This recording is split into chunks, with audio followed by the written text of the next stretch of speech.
The One Human Truth. Part 1. How Reality Actually Works. Why Humanity is Confused, Divided, and Lost. Chapter 1. The Great Misunderstanding. For as long as humans have been conscious, they have carried a profound and persistent illusion, the belief that they are their thoughts, their stories, and the constant internal voice narrating their lives. From the moment we wake, our minds produce a continuous stream of thinking, an ongoing commentary that judges, remembers, anticipates, fears, hopes, and explains. Most people instinctively identify with this voice, assuming that because it speaks in the first person, it must be the self. Yet this voice, powerful and persuasive as it may seem, is merely a function of the mind, a tool evolved to navigate the complexities of life, store memory, and predict outcomes. It is not the essence of who we are. It is a construct that can deceive us into mistaking its content for our identity. Thoughts are events passing through consciousness, not the foundation of consciousness itself. Just as clouds drift across the sky without altering the sky itself, thoughts arise and dissipate within the field of awareness without defining it.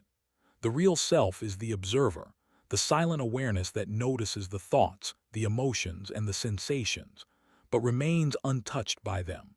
The great misunderstanding arises because thought speaks with authority, constantly presenting itself as truth. It feels personal, it uses the word I, and it is continuous, creating an illusion of a coherent identity. Coupled with the fact that human cultures rarely teach the distinction between thought and awareness, this illusion becomes deeply ingrained. When humans identify with their thoughts, they become trapped in cycles of fear, suffering, division, confusion, and conflict. Thoughts continually interpret, judge, and attempt to control reality, but they are only a partial lens on a much larger field. Entire civilizations, belief systems, and moral codes have been built on the premise that the mental story constitutes the self. Wars have been waged over narratives, spiritual traditions have been misinterpreted, and individuals have sought fulfillment in the products of their own thinking, all while failing to recognize the awareness in which these thoughts appear. The crucial insight, the one that dissolves this misunderstanding, is simple yet revolutionary. You are not your thoughts, you are the awareness that observes them. Recognizing this distinction changes everything.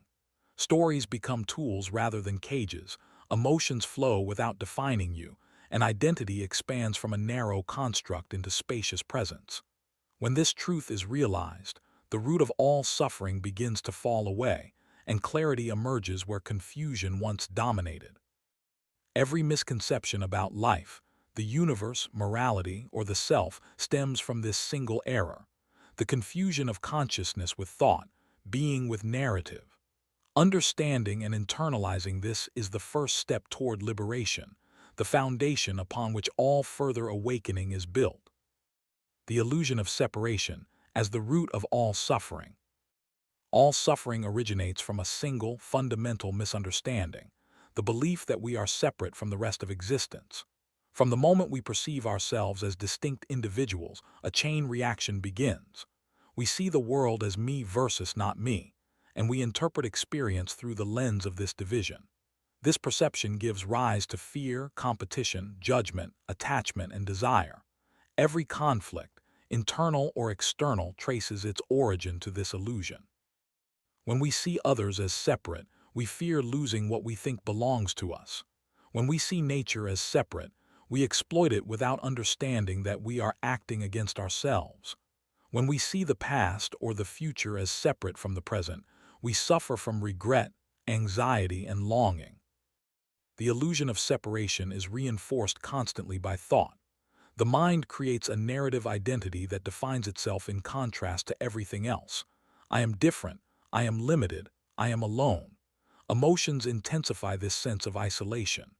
Anger, jealousy, pride, and sorrow all feed on the perception of division, keeping the individual trapped in a cycle of suffering.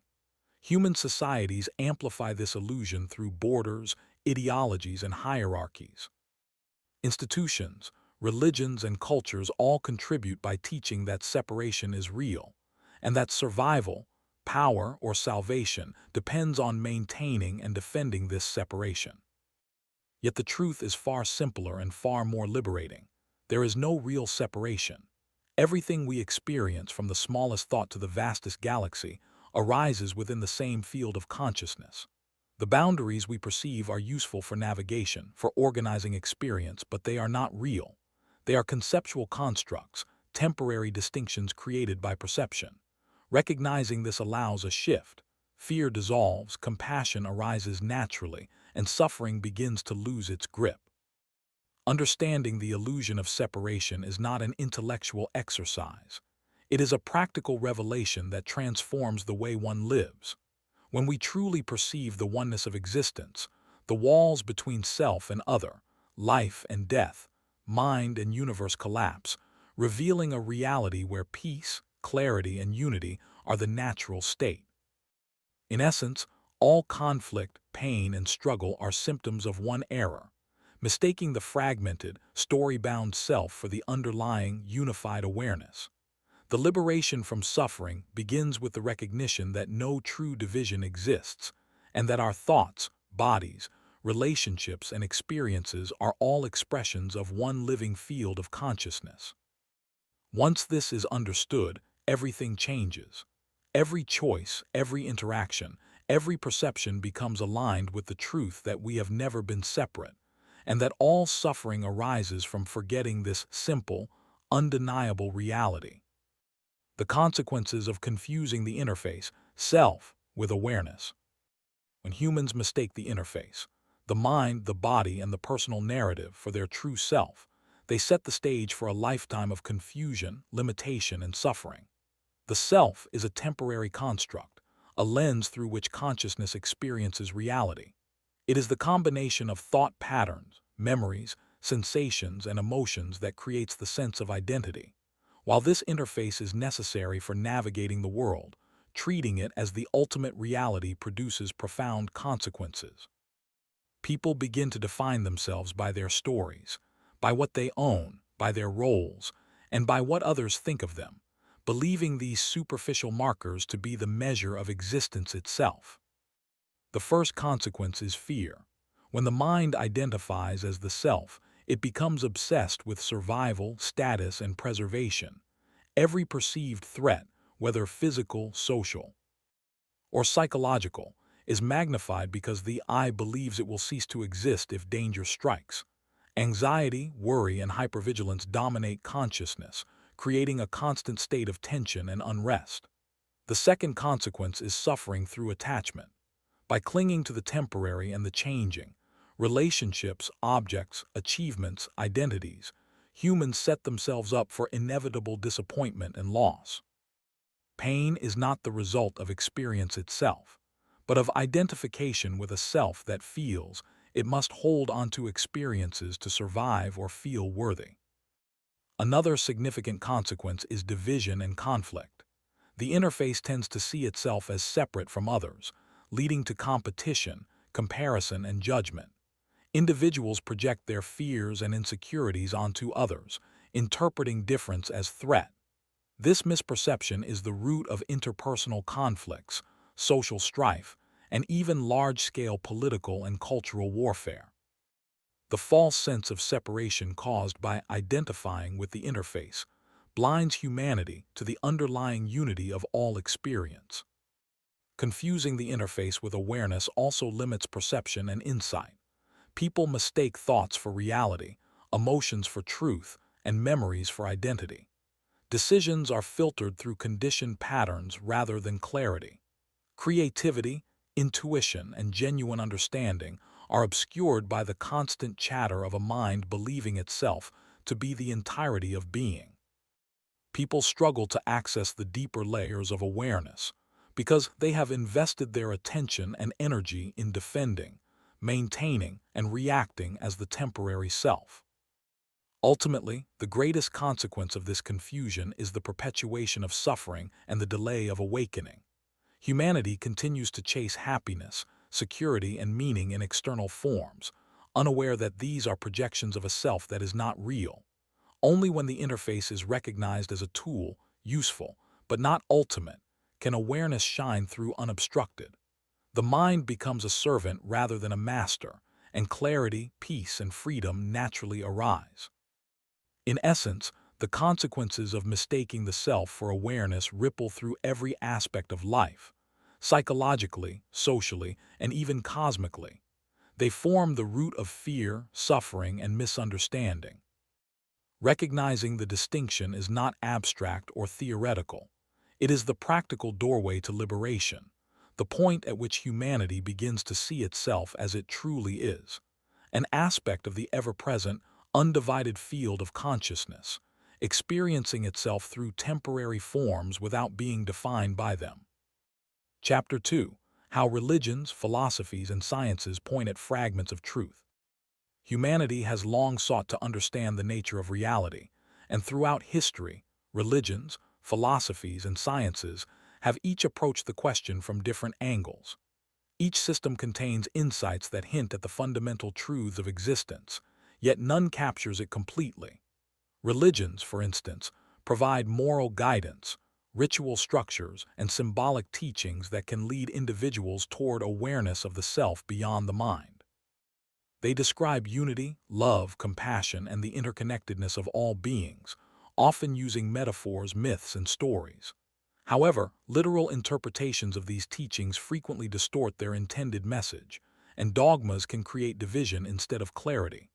Philosophies attempt to reason through reality, dissecting concepts such as consciousness, ethics, and knowledge.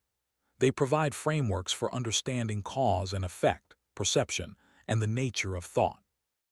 Yet philosophy is limited by language and the assumptions of the thinker. It can analyze and point, but it cannot directly convey the experience of awareness itself. Science, on the other hand, investigates the mechanisms of reality with precision, revealing the rules that govern matter, energy, life, and the cosmos. Physics, neuroscience, and biology illuminate how patterns emerge, how the brain processes information, and how life functions within systems.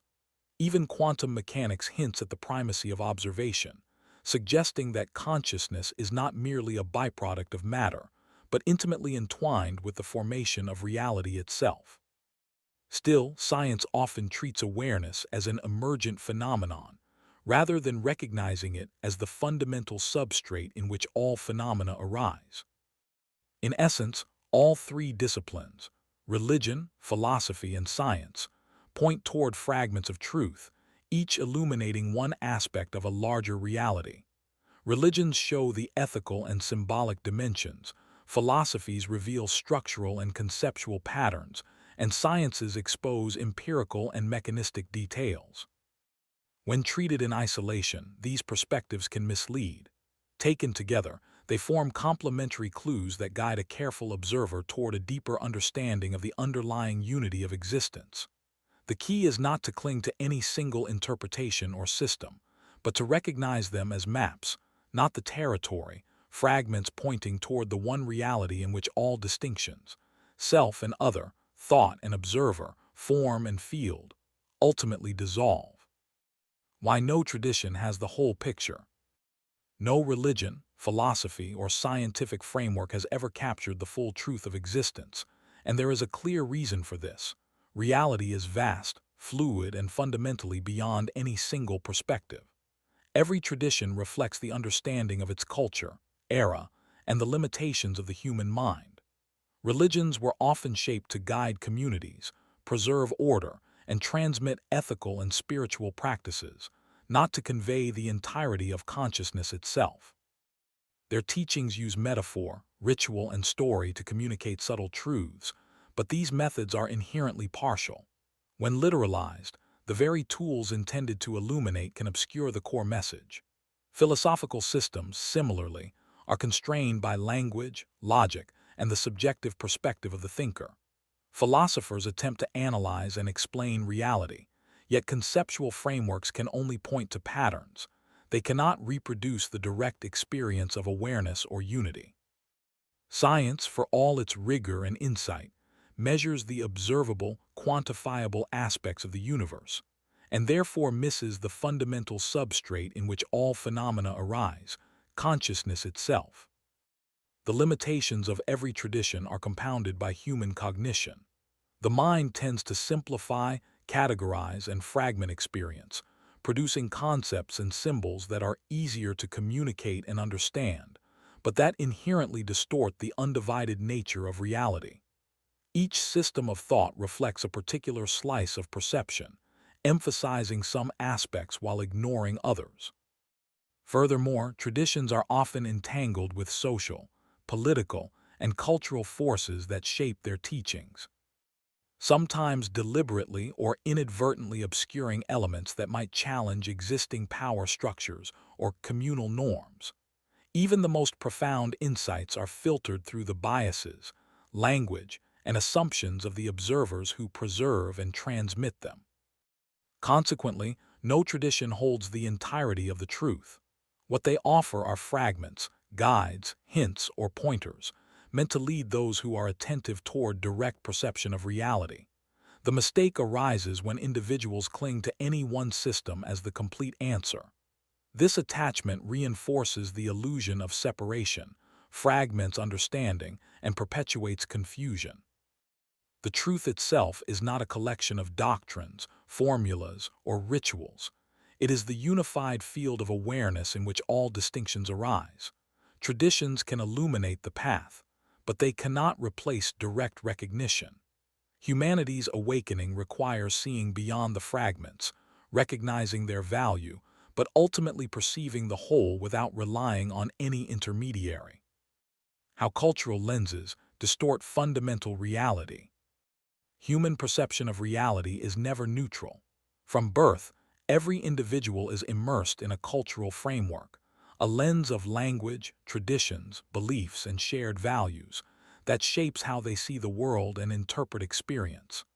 These cultural lenses provide structure and guidance, but they also distort the perception of fundamental reality.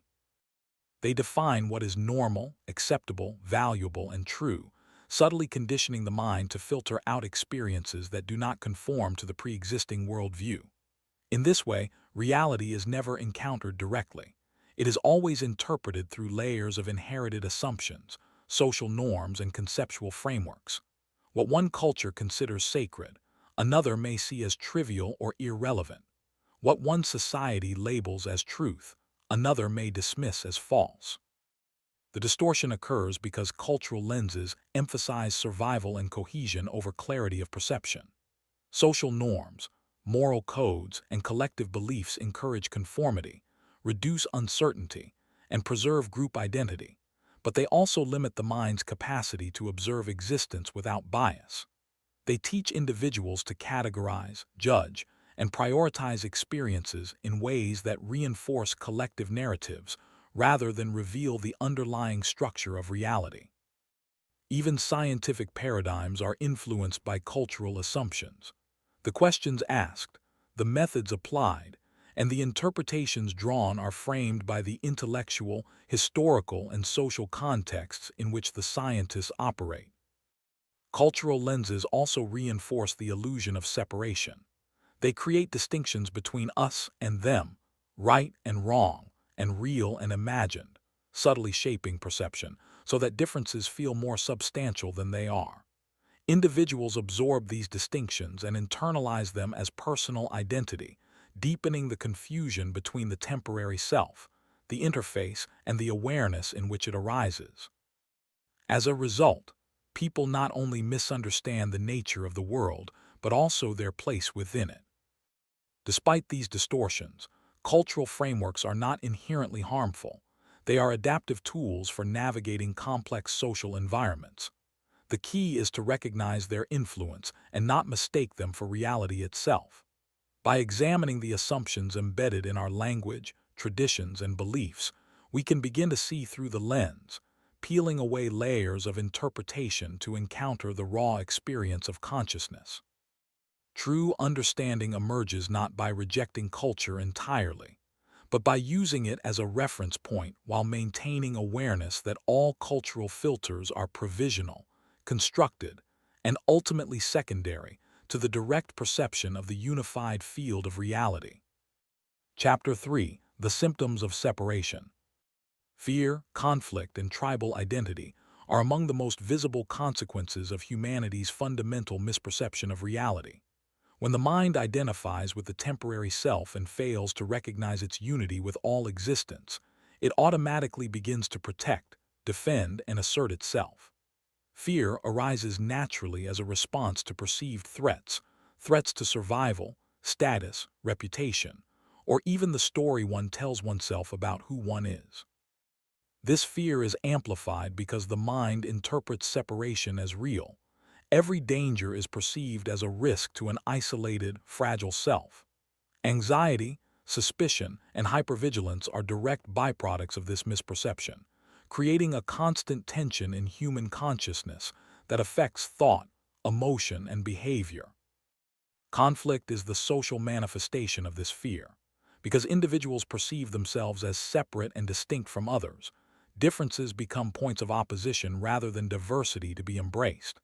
Disagreements escalate into disputes, disputes become hostility, and hostility can grow into systemic violence. History, both ancient and modern, is a record of this dynamic. Wars, colonization, and ideological struggles are all rooted in the mind's insistence on separation.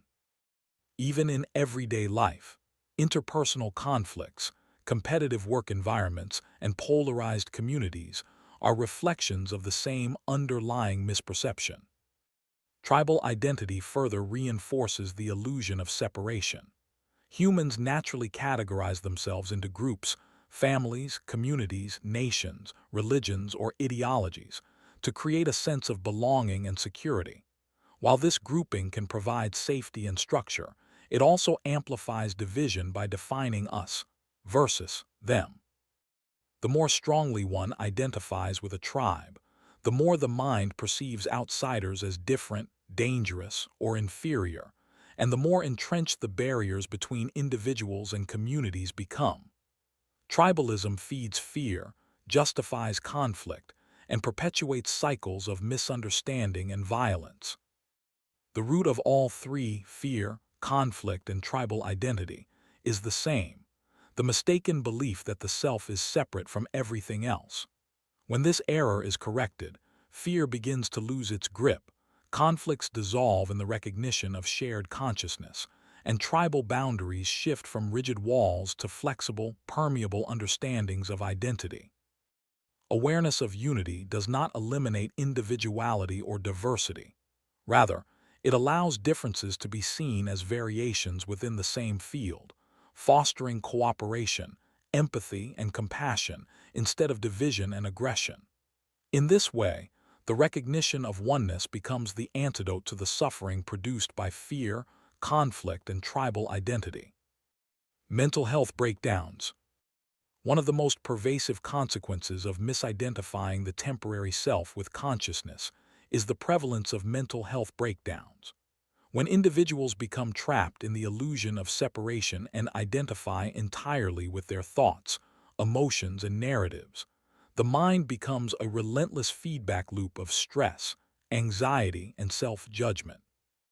Every perceived failure, loss, or contradiction threatens the integrity of the self, which is mistakenly thought to be fragile and isolated. Depression, chronic anxiety, obsessive thinking, and other forms of psychological distress are not merely chemical or biological phenomena.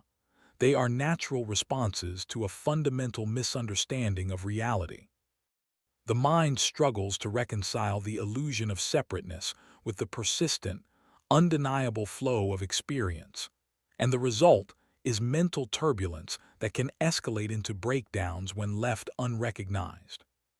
Society often compounds this problem. Cultural pressures, performance expectations, and social comparison constantly reinforce the idea that the self is a limited entity that must achieve, acquire, or conform in order to survive or be worthy. When the self fails to meet these external standards, or when life inevitably presents loss, change, or uncertainty, the mind interprets this as existential threat. Emotional dysregulation, compulsive behavior, and even physical illness can emerge as a response to the stress of maintaining an identity that is fundamentally illusory. Addictions, distractions, and compulsive consumption, whether of food, substances, media, or digital stimuli, are often symptomatic attempts to escape the discomfort of facing the mind's illusions. These behaviors temporarily mask suffering but reinforce the separation, creating a cycle that deepens the mental and emotional strain. The breakdown of mental health, then, is not a failure of character or a personal weakness. It is a natural signal pointing to a deeper truth. The mind is treating its own constructs as ultimate reality. The path to true mental stability and resilience lies not in endlessly treating symptoms, suppressing thoughts, or clinging to the ego, but in recognizing the distinction between the interface of the self and the underlying awareness in which all thoughts arise. When this distinction is realized, the constant tension of maintaining a fragile self dissolves. Anxiety, depression, and compulsive behaviors no longer define experience because the observer, the true awareness, remains intact regardless of mental fluctuations. The liberation of consciousness from misidentification is the ultimate remedy for the mental breakdowns that plague individuals and, collectively, entire societies. Addiction to distraction. Modern humanity is plagued by a subtle yet pervasive form of suffering, the addiction to distraction. This phenomenon arises directly from the misidentification with the temporary self and the mind's resistance to being present with itself. When individuals are trapped in the illusion of separation, the mind constantly seeks stimulation to avoid the discomfort of silence, stillness, and direct experience. Thoughts, emotions, and memories are incessantly analyzed, replayed, and judged, producing a restless inner turbulence. In response, people turn outward for relief, consuming endless streams of entertainment, digital media, social validation, or substances. Each distraction offers temporary relief, but none addresses the underlying source of unrest. The belief that the self is a separate, fragile entity that must constantly be engaged and protected. This cycle of distraction reinforces the illusion of separation.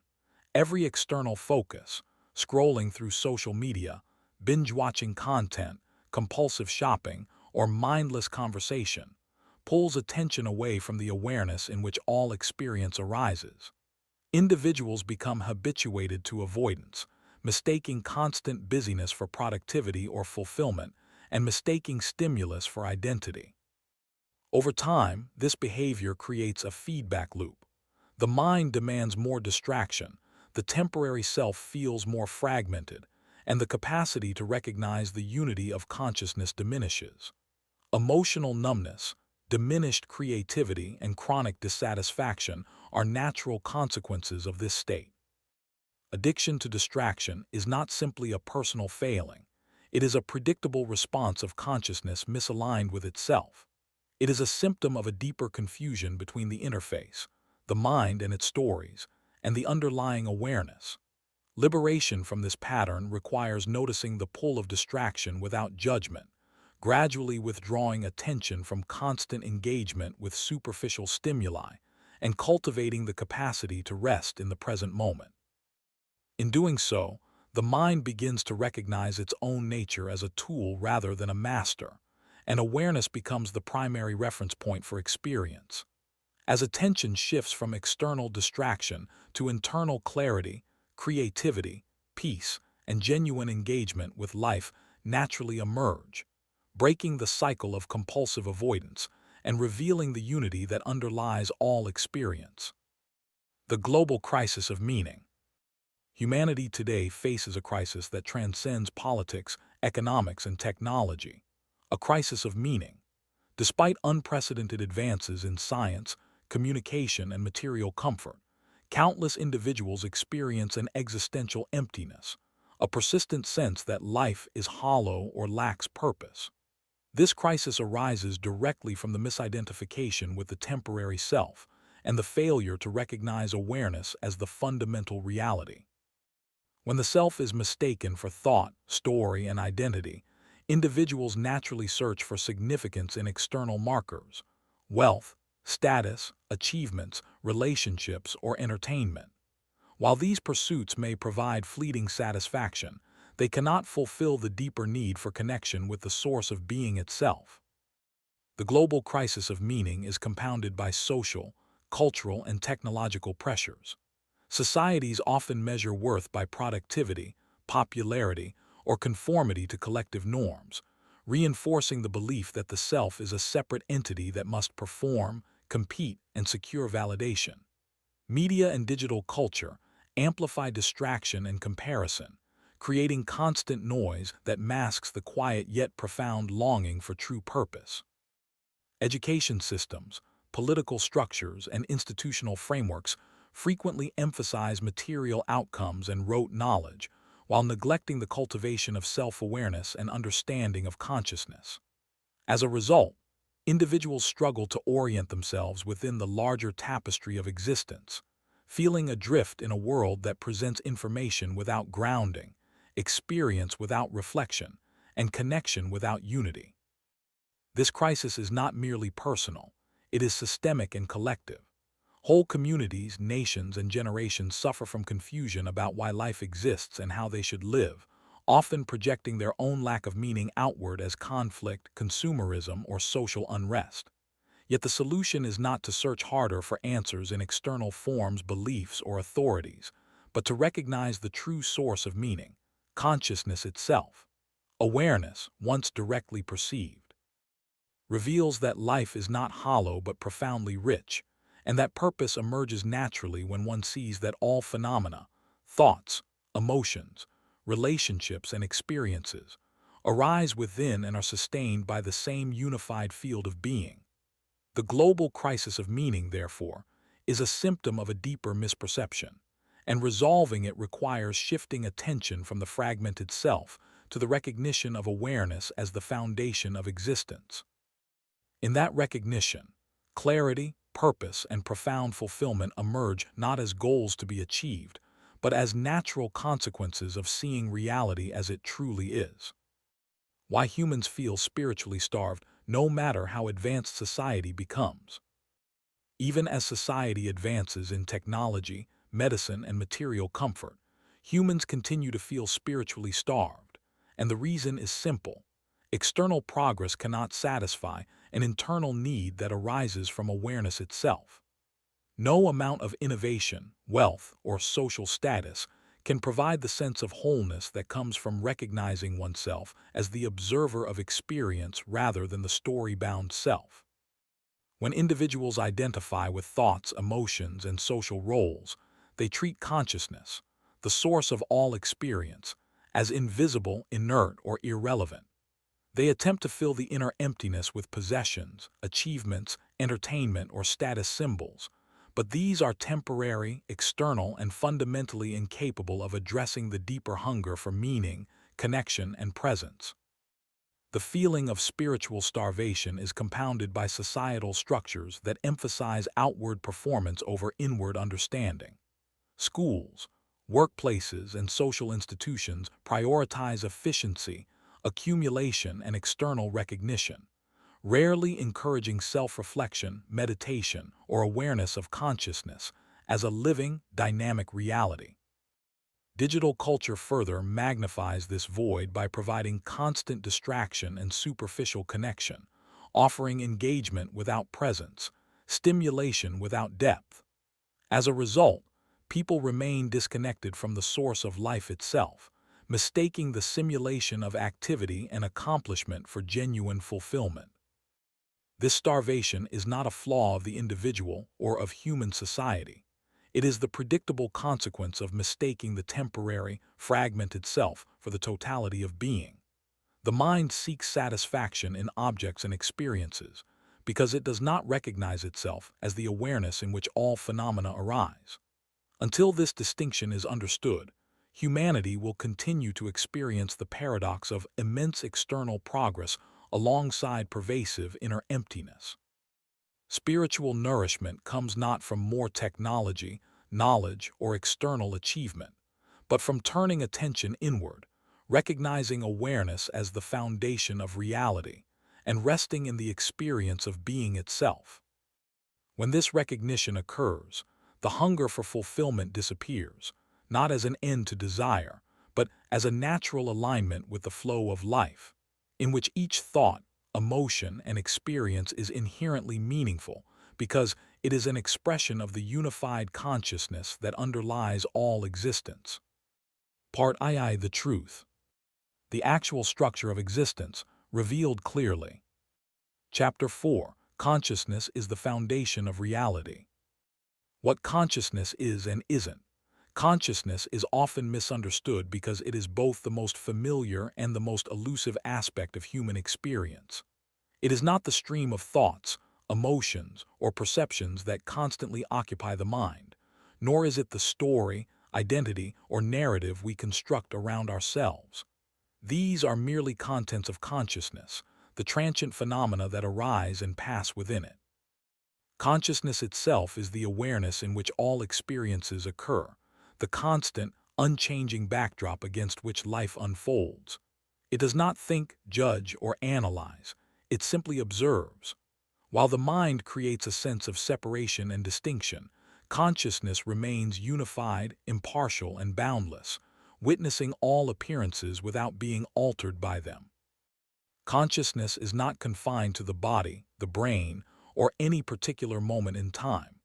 It is not limited by space, matter, or the fluctuations of thought. It is the field in which the entire universe of experience emerges, yet it is not itself an object within that universe. It cannot be captured, measured, or fully described, because any description would be a phenomenon within consciousness, not consciousness itself. This is why attempts to define consciousness purely in neurological, philosophical, or religious terms often fall short. The object of description is the very context in which description occurs, and therefore cannot be fully reduced to its contents. Understanding what consciousness is, and importantly what it is not, is crucial to liberation and the alleviation of suffering. When humans mistake the mind, identity, or story for consciousness, they become trapped in fear, attachment, and endless striving. They believe they are separate, incomplete, and fragile, failing to recognize the ever-present awareness that observes and sustains all experience. Conversely, recognizing consciousness as the underlying reality allows individuals to experience life without being defined by transitory thoughts, emotions, or social roles. It is the ground of being, the foundation upon which all phenomena appear, and the source from which clarity, peace, and genuine understanding naturally arise. In short, consciousness is not what we think we are. It is the observer of what we think we are, the ever-present awareness in which all experience is contained. Why awareness, not matter, is fundamental. For most of human history, people have assumed that the physical world, the matter, energy, and forms around us, is the primary reality. Science, philosophy, and everyday experience often reinforce this assumption, presenting reality as composed of objects in space and time, governed by predictable laws. Yet when we examine experience carefully, a striking truth emerges. Matter, energy, and forms are always observed. They exist within awareness, not independently of it.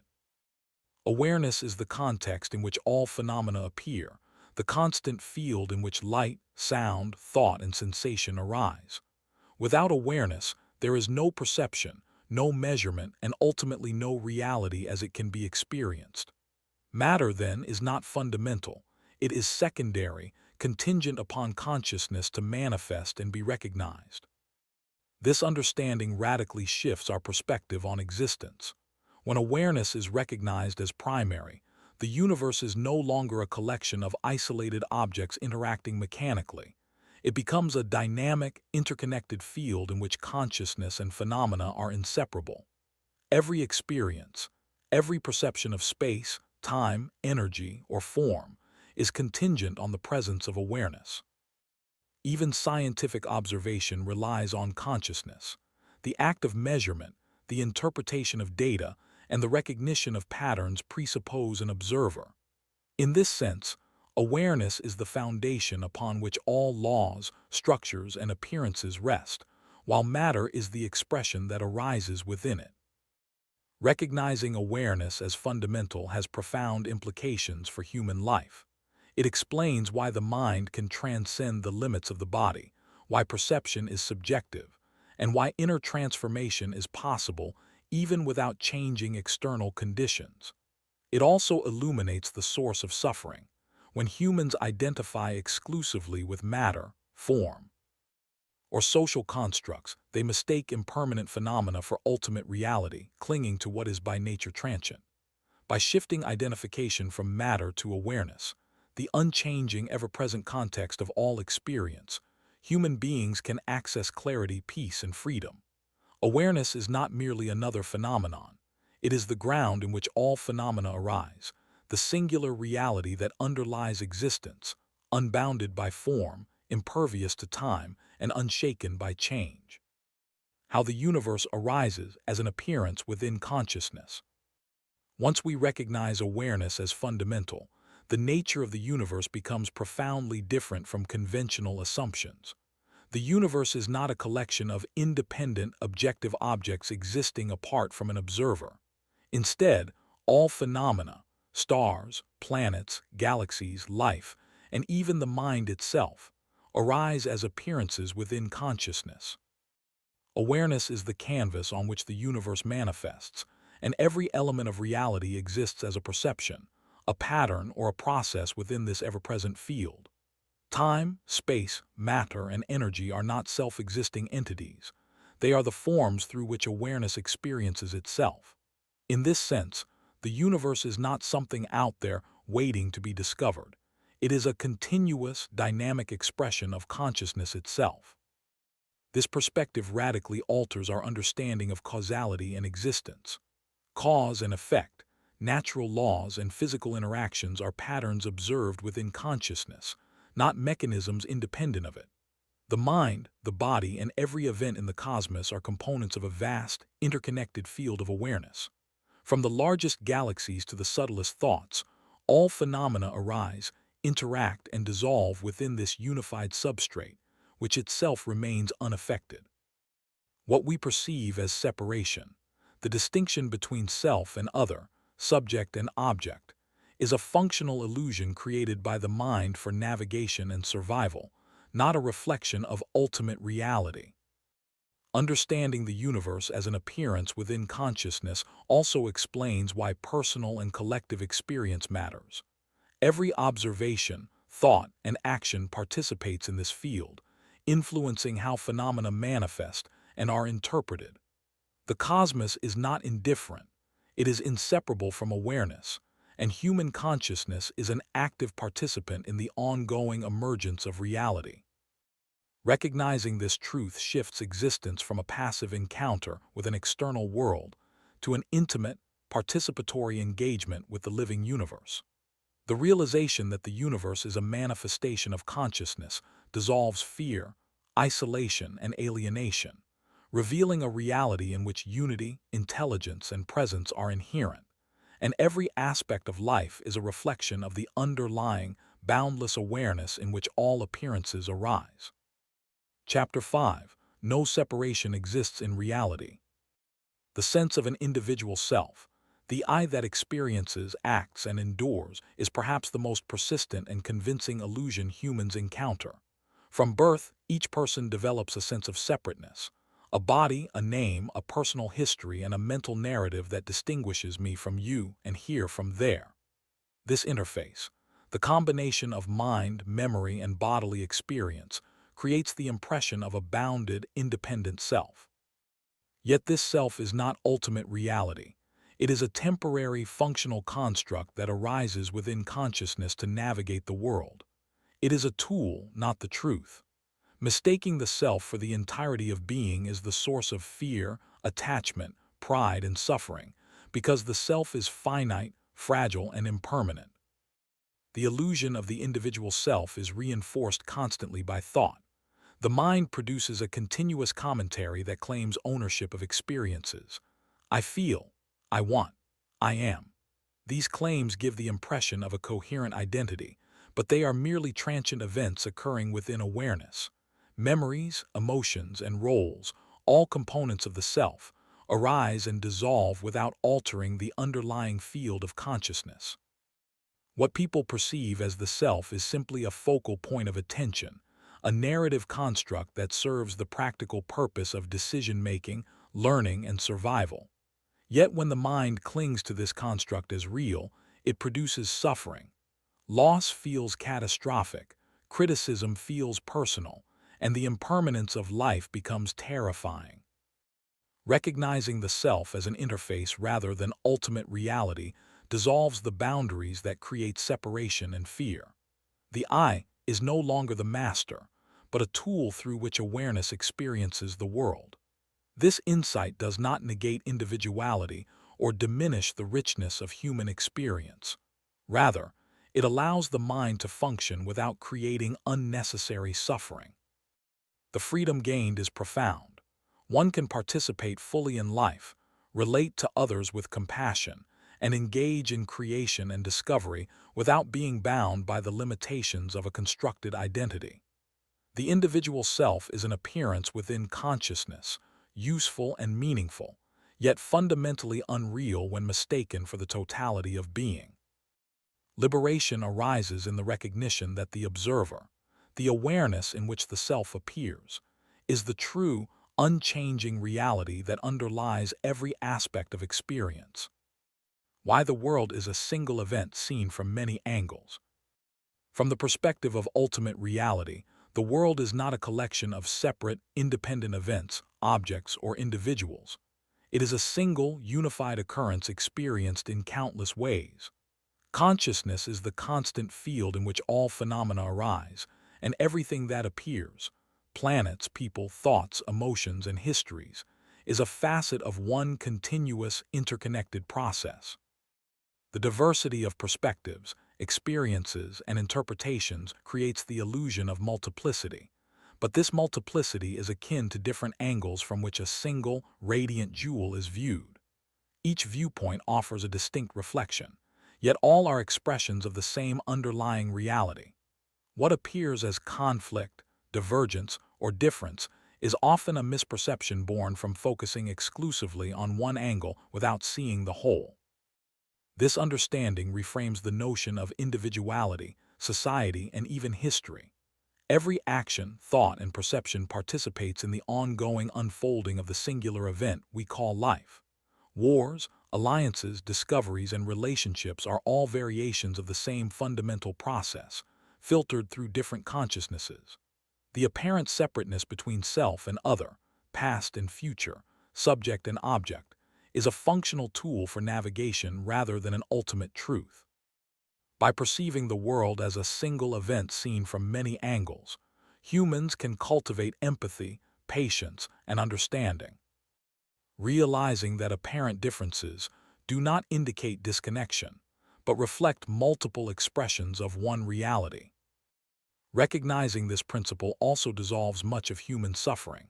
Fear, envy, and competition arise when the mind insists that each fragment of the event, each individual outcome or situation, is isolated, independent, and threatening. When awareness expands to perceive the unity behind these fragments, the world becomes less a battleground of opposing forces and more a tapestry of interwoven expressions. Life is no longer experienced as a series of threats and obstacles to be conquered, but as a dynamic, multidimensional phenomenon in which all perspectives are valid, interconnected, and integral. In this realization, the world is simultaneously one and many, fluid and patterned, singular yet endlessly manifest, a continuous cosmic dance viewed through countless lenses, each reflecting the whole. How the sense of I forms and collapses. The sense of I, the feeling of being a distinct, continuous self, is a dynamic phenomenon, arising moment by moment within consciousness rather than existing as a fixed entity. From early life, the mind begins to assemble experiences, memories, sensations, and social cues into a coherent narrative, giving the impression of an enduring identity. This narrative constructs boundaries between self and other, past and present, internal and external, producing the functional illusion of a separate I that navigates reality. Thought reinforces this construct continuously. I think, I feel, I want, and I am create the impression of permanence and stability, anchoring attention in the temporary interface that allows humans to act, learn, and survive in the world. Yet the I is inherently impermanent. Each moment of consciousness is transient. Thoughts arise and dissolve, emotions fluctuate, and perceptions shift. When the mind ceases to cling to these fleeting contents, through meditation, direct observation, or deep insight, the sense of a rigid self collapses. In these moments, the observer recognizes that the I was never separate but an emergent pattern within awareness. Fear, attachment, and ego-driven behavior soften as the mind experiences the freedom of participation without ownership. The collapse of the I is not annihilation but a return to the unbroken, ever-present awareness in which all phenomena appear. This formation and collapse of the self is a continuous cycle, reflecting the flexibility and adaptability of consciousness. While the narrative self arises for practical purposes, it is never ultimate reality. Recognizing the I as a temporary construct allows humans to function skillfully in life without being trapped in identification, while simultaneously accessing a deeper clarity and peace. Awareness remains constant even as the sense of I forms, evolves, and dissolves, revealing that the self is both essential for living in the world and non-substantial in the context of ultimate reality. By understanding this cycle, humans can navigate life with presence, creativity, and freedom, participating fully without mistaking the transient narrative for the eternal observer. Chapter 6: The Interface Called You. The ego, the sense of being a distinct, separate self, is often mistaken for true identity, but in reality, it functions as a tool for navigating the world rather than a reflection of ultimate truth. From birth, the ego develops to organize experience, mediate interactions, and ensure survival. It collects memories, labels experiences, and constructs preferences and aversions, creating the narrative continuity that allows humans to act purposefully and predictably. In this sense, the ego is highly functional. It helps an individual make decisions, solve problems, and maintain coherence in the complex social and physical environment. Yet it is not a permanent or intrinsic self. It is a construct that arises within awareness, dependent on thought, memory, and perception. Mistaking the ego for the totality of self is the root of much suffering. When humans identify fully with their ego, they perceive every challenge, loss, or criticism as a personal threat, inflating fear, attachment, and resistance. They defend, protect, and amplify this illusory self, mistaking it for reality. Yet the ego is like a lens. It shapes perception, but it is not the light itself. Awareness, the observer in which all thoughts, feelings, and experiences arise, remains constant, impartial, and unbound. Recognizing the ego as a tool allows individuals to use it skillfully, benefiting from its organizational capacities without being imprisoned by its limitations or illusions. The wisdom in understanding the ego lies in balance. It is neither demonized nor glorified. It is an interface, a mechanism through which consciousness interacts with the world, and it is indispensable for practical functioning. However, liberation comes when one sees clearly that the ego is not the ultimate self, and that all appearances, including the narrative I, occur within awareness. By differentiating between the ego and consciousness, humans can act with intention and creativity while maintaining the perspective of the unchanging observer. The ego becomes a servant to awareness rather than a master, allowing life to be experienced fully without attachment, fear, or delusion. The brain as a filter, not the generator of consciousness. For centuries, humans have assumed that the brain produces consciousness, treating awareness as a byproduct of neural activity. Modern science often reinforces this view, correlating mental states with brain states, yet correlation does not imply causation. A closer examination reveals that the brain functions not as the source of consciousness, but as a filter and interface, shaping, organizing, and interpreting the flow of awareness. Consciousness exists prior to, and independent of, the brain. The brain's role is to focus attention, process sensory input, and construct the narratives that allow the individual to navigate physical and social environments. Like a radio tuning into signals that are already present, the brain allows awareness to manifest as a coherent human experience, but it does not create the field in which these signals arise. This distinction has profound implications. If the brain were the generator of consciousness, any damage or alteration would completely extinguish awareness, yet reports from near-death experiences, deep meditation, and other extraordinary states suggest that awareness persists even when brain function is diminished. The brain limits perception to the practical needs of survival, filtering out vast dimensions of reality and presenting only a slice of experience sufficient for navigating the world. Sensory input, thought patterns, and emotional conditioning are all shaped by the brain's interpretive processes, creating the illusion that consciousness originates in matter. Yet the deeper truth is that consciousness underlies and permeates the brain. It is the context in which all neural activity occurs. Recognizing the brain as a filter rather than a generator shifts the human perspective from material dependency to experiential freedom.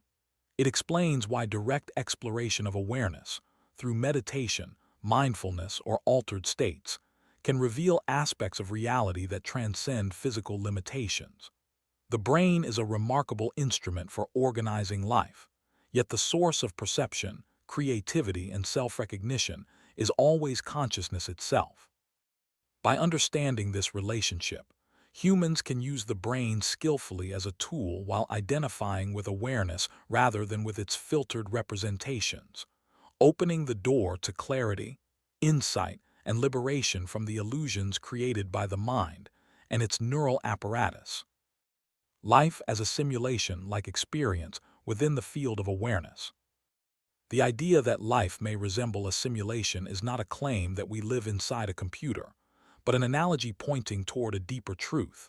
The world we experience is constructed by the mind within the field of awareness, not directly from external reality.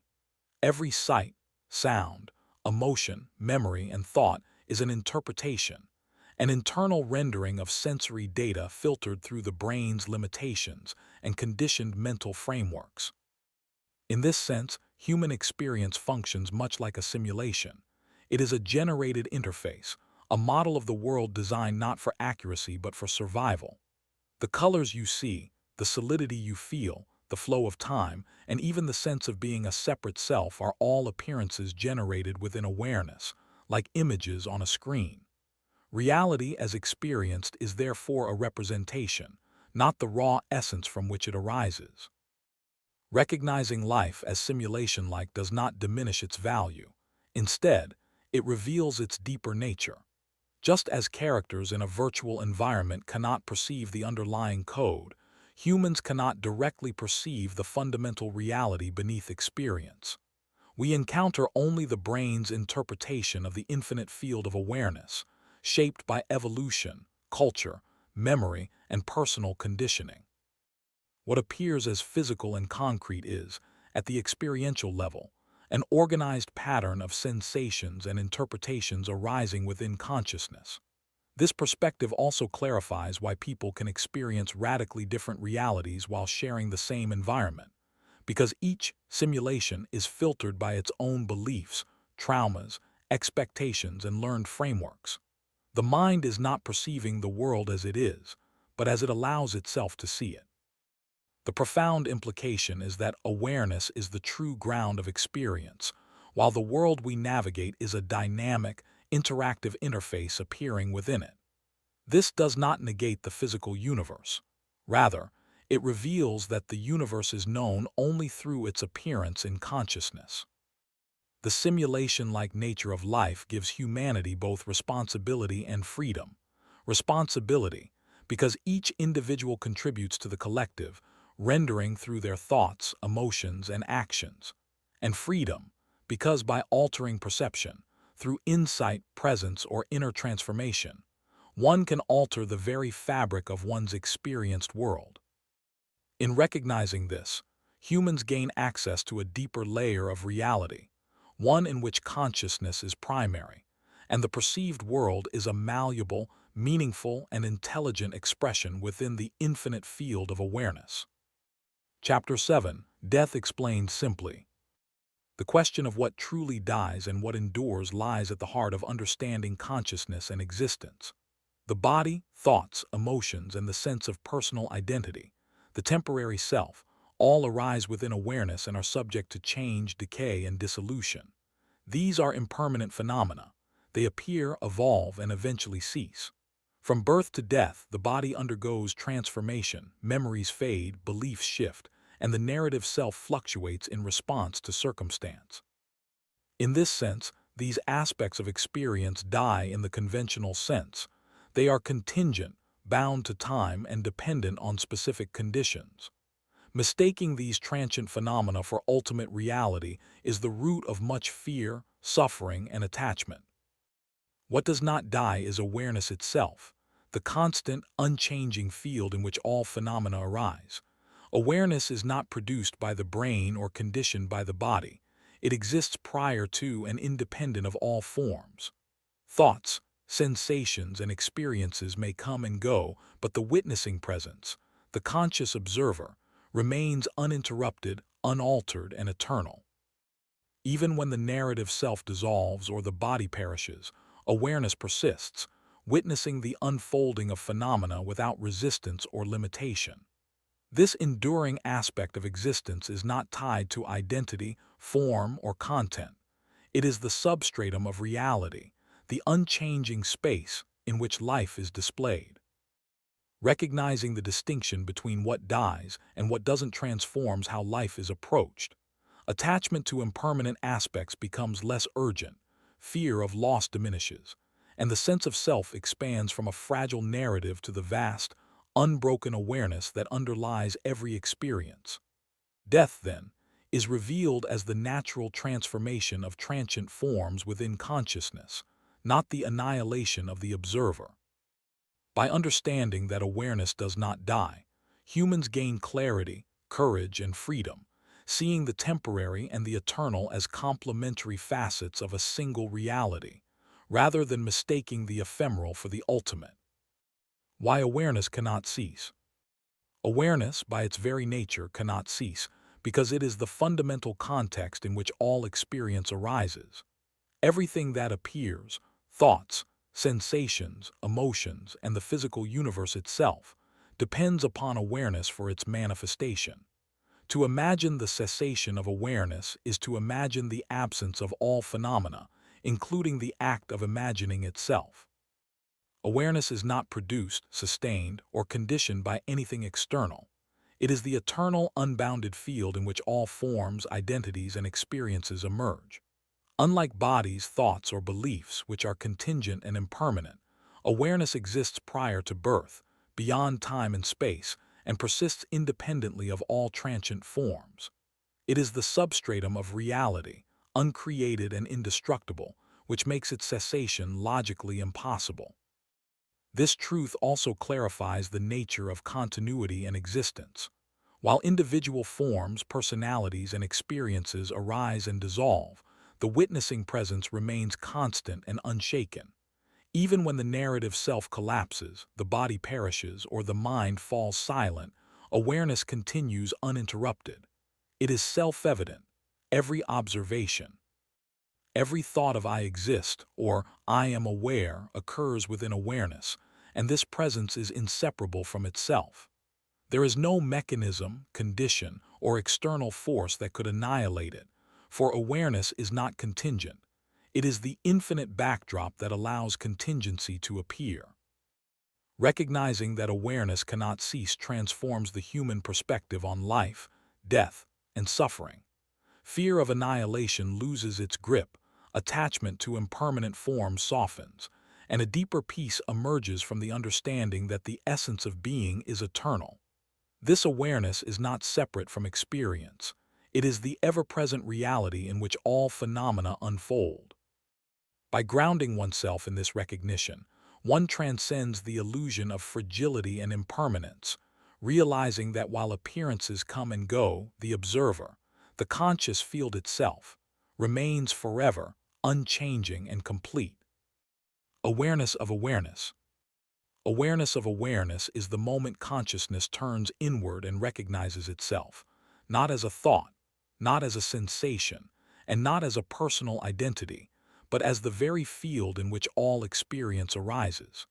It is the most direct and profound form of knowing, because it is not mediated by the mind. When you become aware of being aware, you experience consciousness not as something you possess but as something you are. This recognition is subtle yet unmistakable, a quiet shift from being lost in experience to noticing the open, luminous space in which experience appears.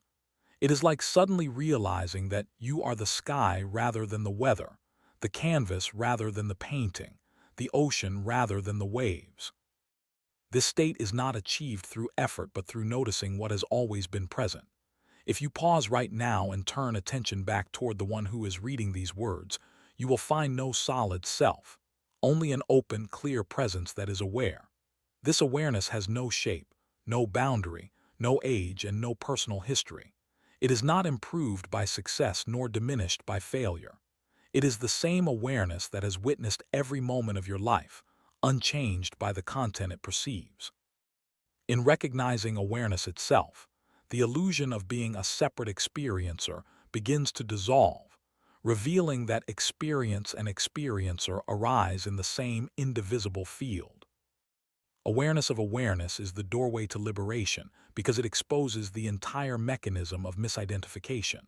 When you stand as awareness, thoughts lose their authority, emotions lose their storylines, and the sense of I loses its solidity.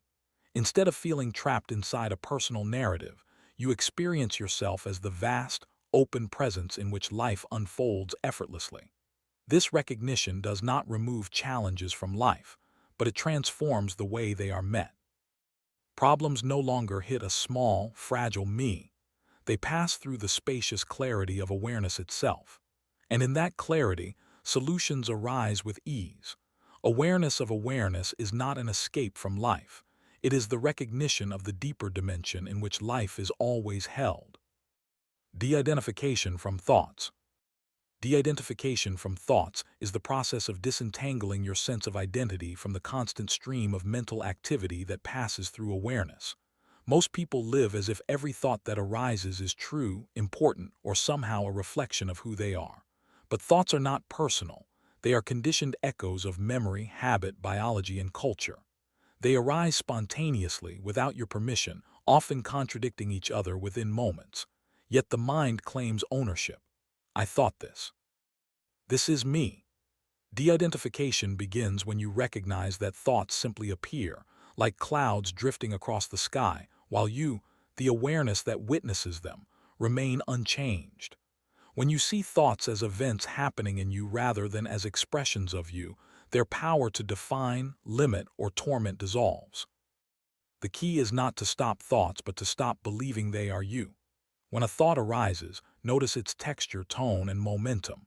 Observe how it tries to pull your attention into its storyline, how it insists on being taken seriously. Instead of obeying it, treat it as an object appearing within consciousness. A simple shift in perspective. This is a thought, not my identity, breaks the spell. You become the witness rather than the participant. Even emotionally charged thoughts lose their grip when seen clearly. Anger becomes an angry thought. Fear becomes a fearful thought. Self-judgment becomes a thought judging the self.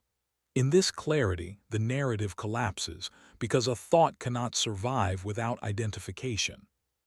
As the habit of de-identification deepens, thoughts no longer feel like the center of your existence. They feel like fleeting appearances.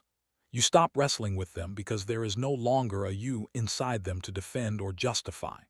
The space between awareness and thought grows wider, and with it comes peace, stillness, and an intuitive knowing of what is true.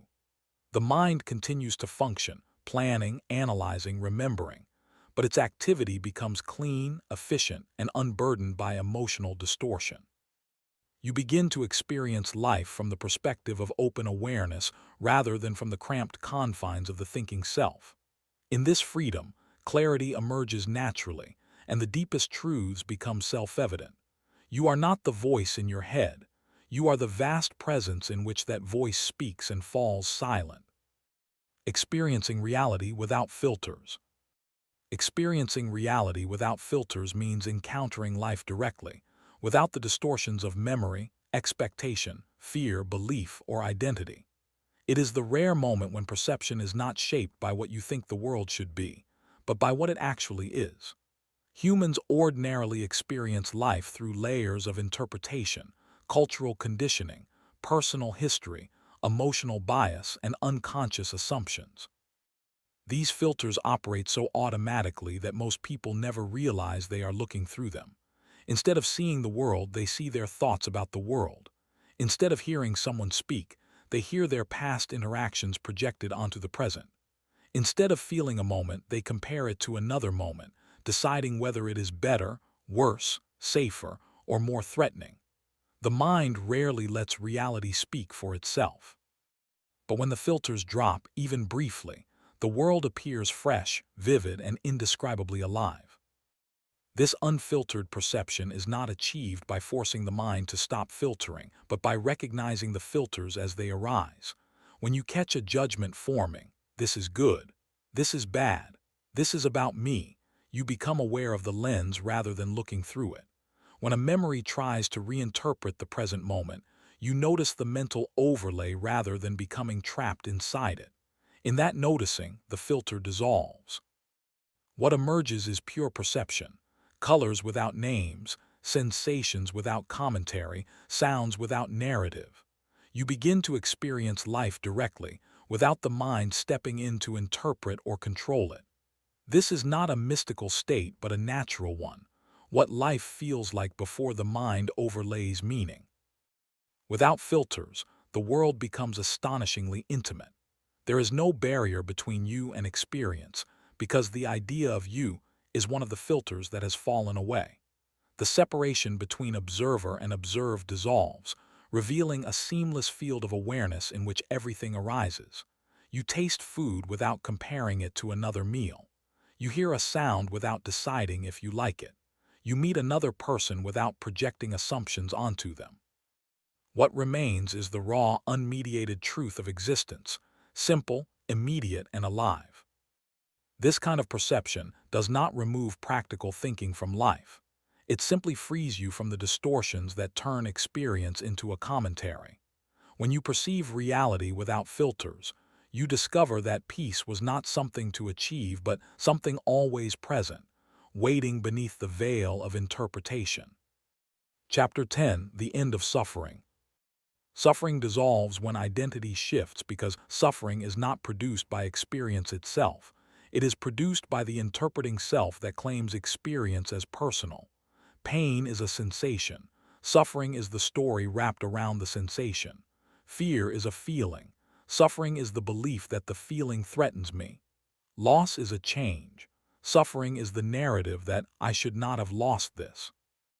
The small, separate self, the ego identity constructed from memory and conditioning, reacts to every experience as if it were a threat to its existence.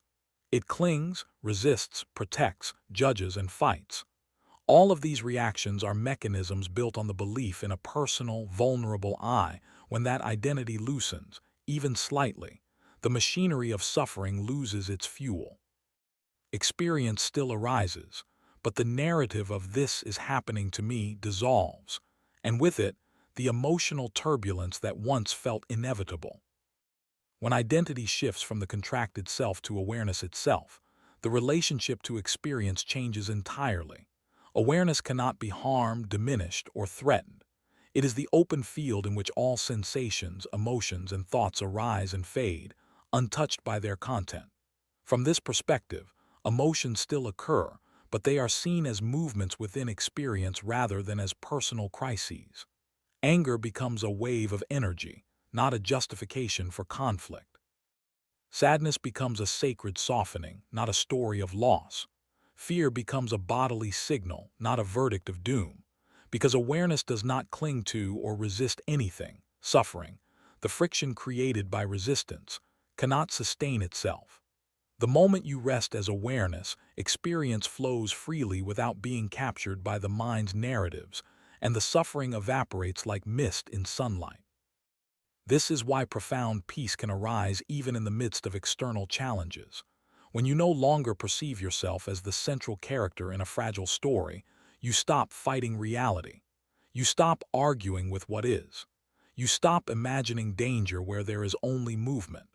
The mind still functions, but without the desperate attempt to protect an identity that never truly existed.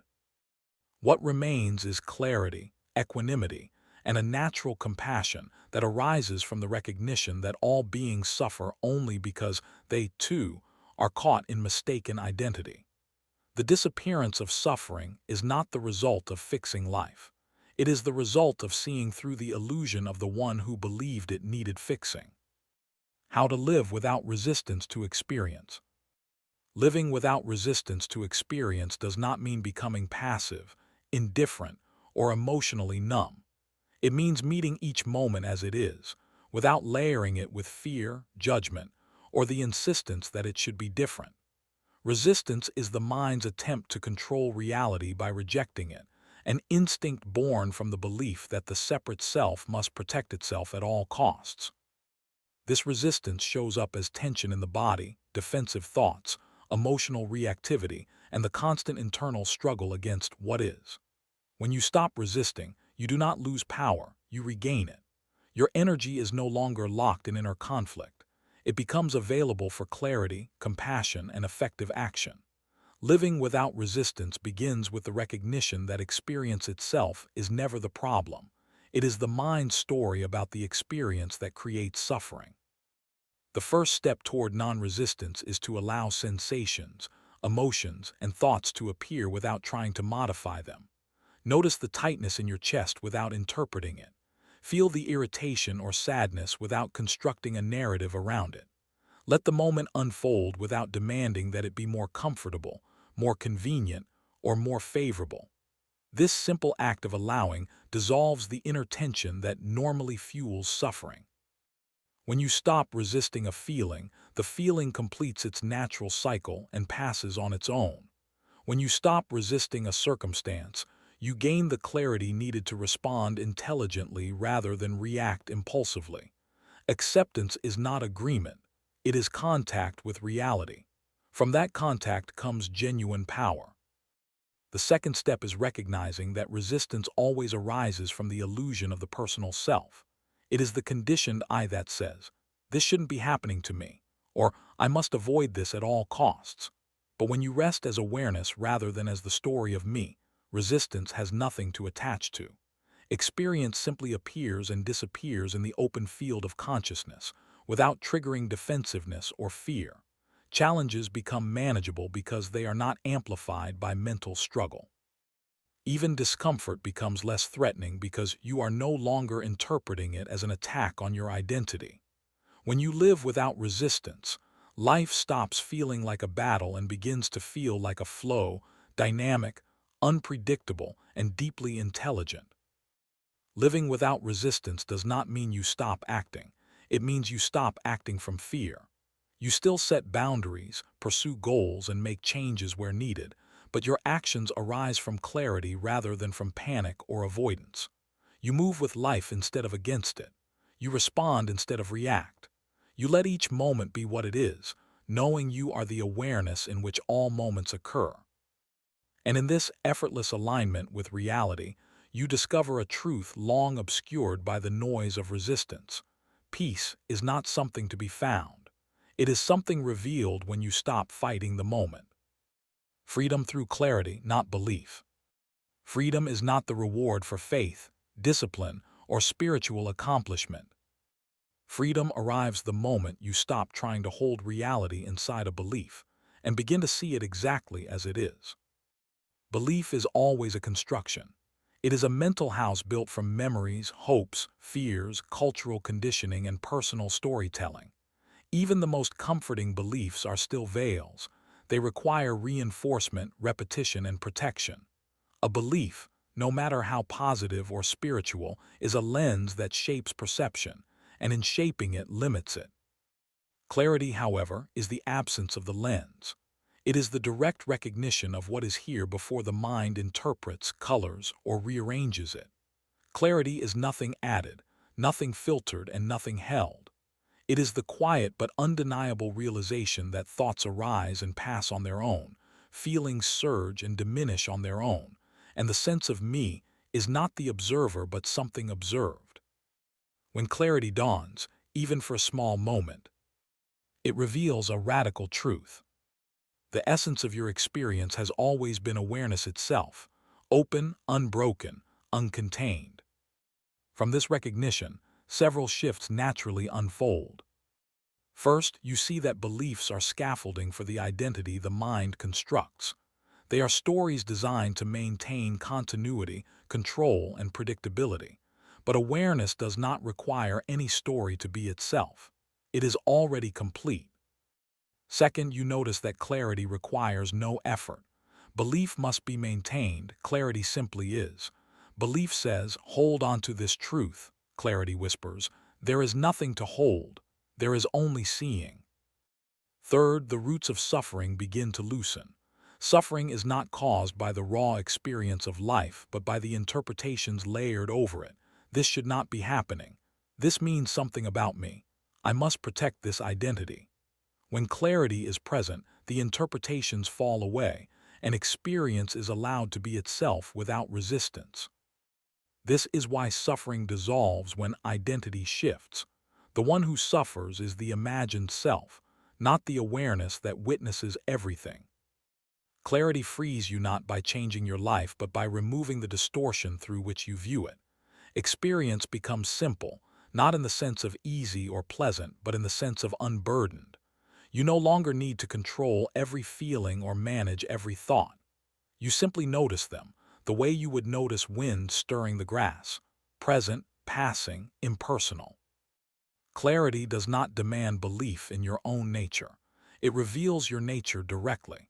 It shows that awareness remains open regardless of the state of the mind.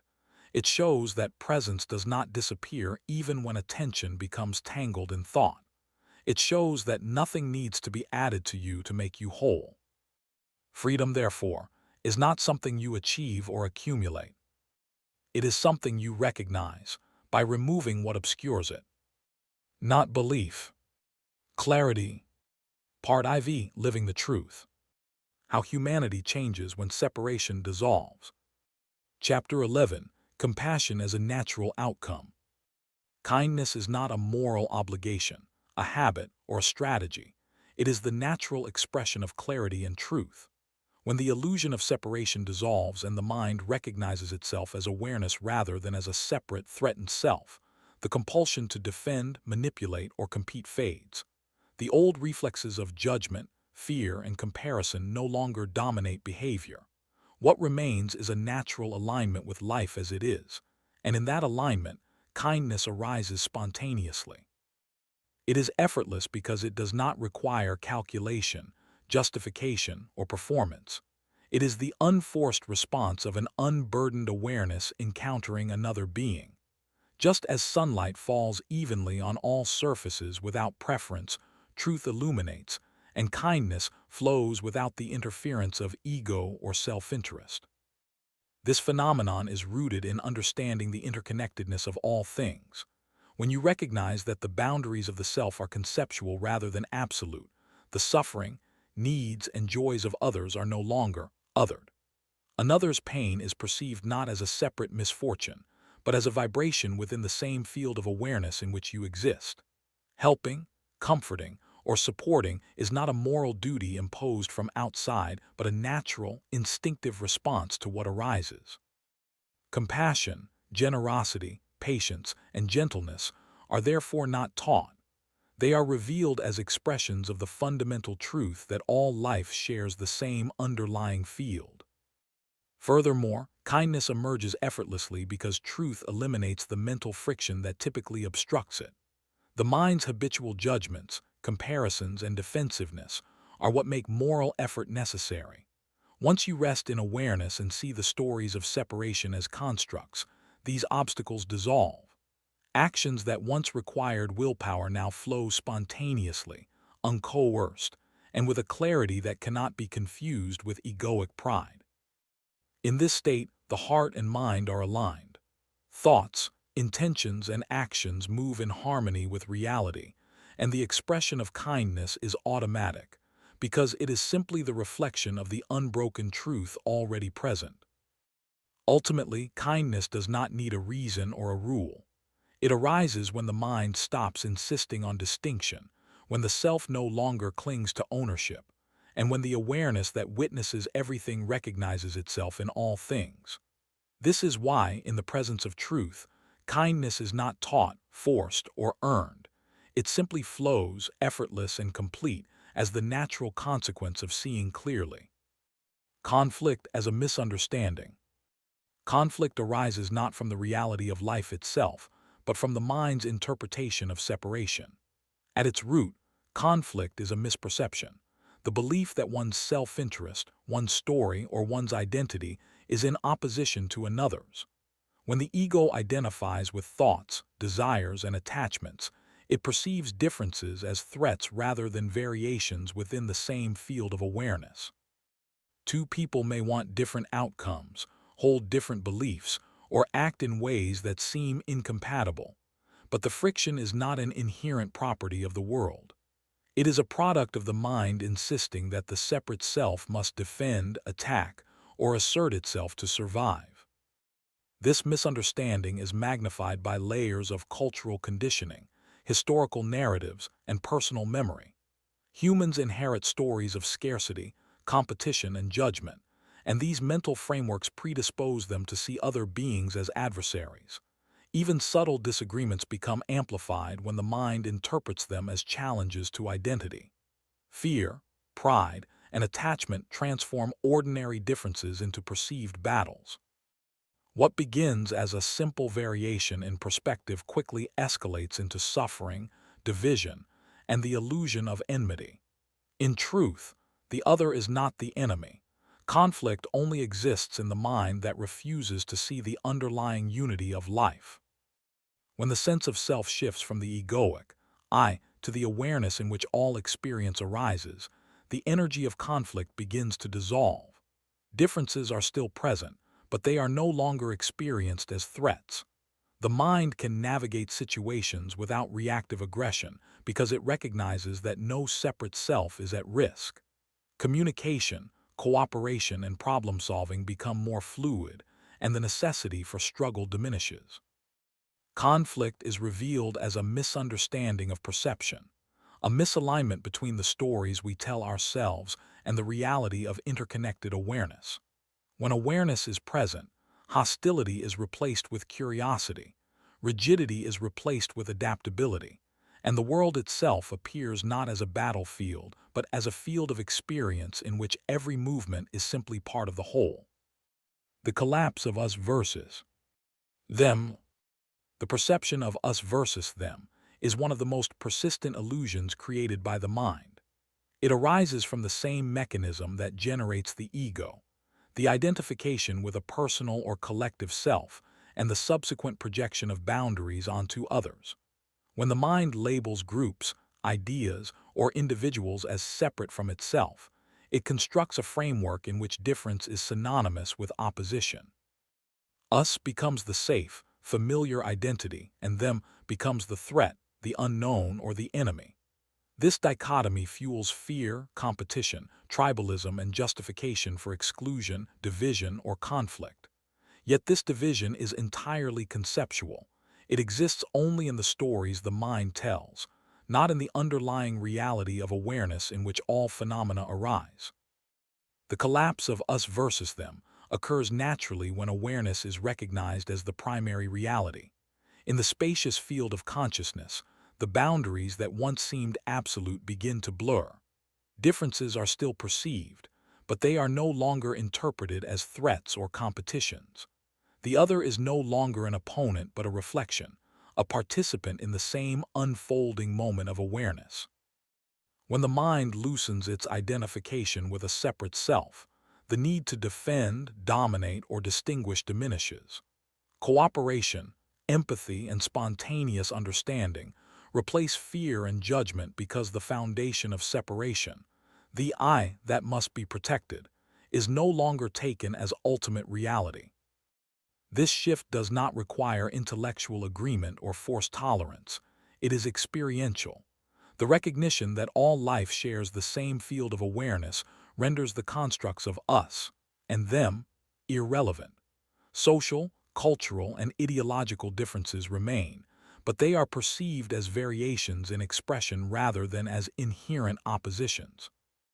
The collapse of dualistic thinking allows interactions to arise from direct perception and intuitive understanding rather than from defensive postures or ingrained biases. In this state, the mind is free to respond creatively and compassionately, and relationships, whether personal, communal, or global, begin to reflect the underlying unity that awareness always holds. The dissolution of us versus them is not a moral achievement. It is a natural consequence of seeing clearly. Chapter 12: Creativity and Manifestation. Reality is not an inert backdrop to human action. It is a responsive field that mirrors the quality of attention and intention directed into it. This responsiveness does not operate like magic or arbitrary reward, but like a mirror reflecting the coherence of awareness itself. When intention arises from confusion, attachment, or fear, the outcomes are often tangled, contradictory, or resisted. The mind acts as a filter that distorts clarity into fragmentation, and reality reflects that distortion. In contrast, when intention is grounded in clarity, rooted in the recognition of awareness as the field in which all experience unfolds, the world aligns effortlessly with that focus. Clarity transforms intention into a direct, coherent signal that the universe can respond to, not because the universe obeys commands, but because the observer and the observed are inseparable. The principle at work is simple yet profound. Clarity is the absence of internal conflict. A mind divided against itself, riven with fear, attachment, and judgment, cannot convey a coherent signal into reality. Actions become hesitant, inconsistent, and easily thwarted. When clarity is present, the entire field of consciousness resonates with a single tone. Intention, awareness, and perception are unified. This alignment allows circumstances, events, and other agents in the world to respond in ways that support the realization of the intended focus. It is not coercion, manipulation, or luck. It is the natural consequence of operating from a state of unfragmented awareness, in which perception, thought, and action harmonize with the flow of life itself. Moreover, intention grounded in clarity has a subtle but profound influence on experience itself.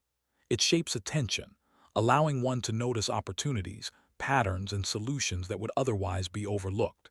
It reduces the interference of fear and doubt, which are the primary sources of friction between desire and manifestation. In this state, the world does not bend to the ego's will. Rather, the ego's illusions fall away, leaving a clear channel through which consciousness interacts with life.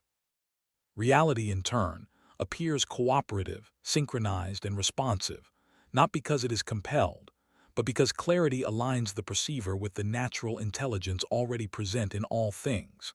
In this way, the quality of your awareness directly shapes the responsiveness of your experience, revealing a profound truth. Life is most alive, most fruitful, and most harmonious when approached with clear, coherent intention rather than fragmented desire. The physics of consciousness. Consciousness is not a byproduct of matter. It is the fundamental field in which all matter, energy, and experience arise. Traditional physics studies interactions between particles, forces, and energy within a framework assumed to be objective and external, but a deeper view reveals that the observer, the awareness experiencing these interactions, is inseparable from the phenomena observed. Every measurement, every perception, and every experience is mediated by consciousness. Without an observer, the distinction between existence and non-existence collapses. In this sense, consciousness acts as the underlying medium or fabric through which the universe manifests itself. It is not generated by the brain. Rather, the brain functions as a sophisticated interface, filtering, structuring, and interpreting the raw field of awareness into coherent perception. Modern studies in quantum mechanics and theoretical physics hint at this truth. The act of observation affects the behavior of particles, demonstrating that the world is not independent of the observer. This suggests that consciousness is not merely passive but participatory. It interacts with the unfolding of phenomena, shaping reality at its most fundamental level. Space, time, and matter arise as patterns within this conscious field, just as waves appear upon the surface of the ocean. The ocean itself is primary, the waves are secondary. In other words, all physical forms are contingent expressions within the vast, ever-present awareness that underlies them. Understanding the physics of consciousness shifts the perspective on life itself. Instead of seeing existence as a collection of separate objects and events, it becomes evident that everything is a dynamic interplay within a single, unified field. Thoughts, emotions, and sensations are patterns emerging within consciousness, obeying its laws even as they appear distinct. This realization transforms the way we relate to reality. The universe is not out there to be conquered, controlled, or feared. It is a participatory, living field in which attention, intention, and perception co-create experience. The study of consciousness as the primary substrate of existence dissolves the artificial boundaries between science and spirituality, showing that at the deepest level, understanding the universe is inseparable from understanding the nature of awareness itself. Authentic connection based on truth. Authentic connection arises naturally when individuals recognize themselves as the field of awareness rather than the temporary characters navigating life. Most human relationships are filtered through layers of expectation, projection, and need. People interact not with the true essence of one another, but with the images, stories, and judgments each brings to the encounter. This creates tension, misunderstanding, and conflict, as connection is attempted through illusions rather than reality. Authentic connection, by contrast, emerges when the observer sees clearly, when awareness recognizes awareness in another without the distortions of ego, comparison, or attachment. At the core of authentic connection is truth. This truth is not merely factual correctness or moral clarity. It is the direct perception of existence as it is, free from the distortions of narrative, fear, and desire. When individuals engage with one another from this place, interactions are grounded in presence, empathy, and clarity. Conversations unfold without manipulation or pretense, collaboration arises without coercion, and intimacy deepens without dependency. The recognition that the same consciousness animates both self and other dissolves the invisible barriers that divide and isolate, creating a natural resonance that fosters trust, understanding, and mutual respect. Authentic connection based on truth also transforms communities, organizations, and societies. Structures built upon separation, competition, and hidden agendas give way to networks founded on transparency, shared purpose, and cooperative intelligence. Decisions are made in alignment with reality rather than personal gain, and conflicts are approached as opportunities for insight and synthesis rather than domination. As more individuals embody this recognition, collective human behavior becomes more coherent, compassionate, and effective. Social systems no longer operate as fragmented mechanisms of control, but as integrated expressions of the one consciousness acting through many forms. Ultimately, authentic connection rooted in truth allows both the individual and the collective to flourish. It replaces the isolation and misunderstanding that generate fear, suffering, and division with clarity, empathy, and shared resonance. By relating to others not through the character's projections, but through the field of awareness itself, humanity experiences a profound expansion of understanding, intimacy, and cooperation. Such connections are not fragile or conditional. They are sustained by the recognition of an unbroken unity that underlies all relationships, creating the foundation for a civilization capable of love, insight, and harmony on both personal and global scales. Chapter 14. A Mind in Harmony. Emotional stability does not come from suppressing feelings, avoiding challenges, or forcing control over circumstances. True stability arises from clarity, the direct perception of what is, unfiltered by judgment, attachment, or identification with the personal story. Most emotional turbulence is produced not by life itself, but by the mind's interpretation of life through the lens of a fragile, separate self. Anxiety, anger, sadness, and frustration are amplified when the mind insists that these experiences define me or threaten identity. Clarity, however, allows emotions to appear and dissipate naturally, without being entangled in a narrative or resisted. In this recognition, the mind observes feelings as transient phenomena within the broader, unchanging field of awareness, and the sense of emotional upheaval gradually dissolves. Clarity transforms the relationship with inner experience. Instead of reacting reflexively to each sensation, thought, or impulse, the mind witnesses them with presence and discernment. Fear is noticed without panic. Anger is observed without aggression. Joy is savored without clinging. This witnessing does not suppress emotion. It frees it from the compulsive cycles that intensify suffering. Emotions are allowed to flow as they naturally arise and pass, like clouds moving across the sky, while awareness remains steady and unmoved. In this space, responses are no longer driven by habit or fear, but by perception of what is most appropriate, constructive, and aligned with reality.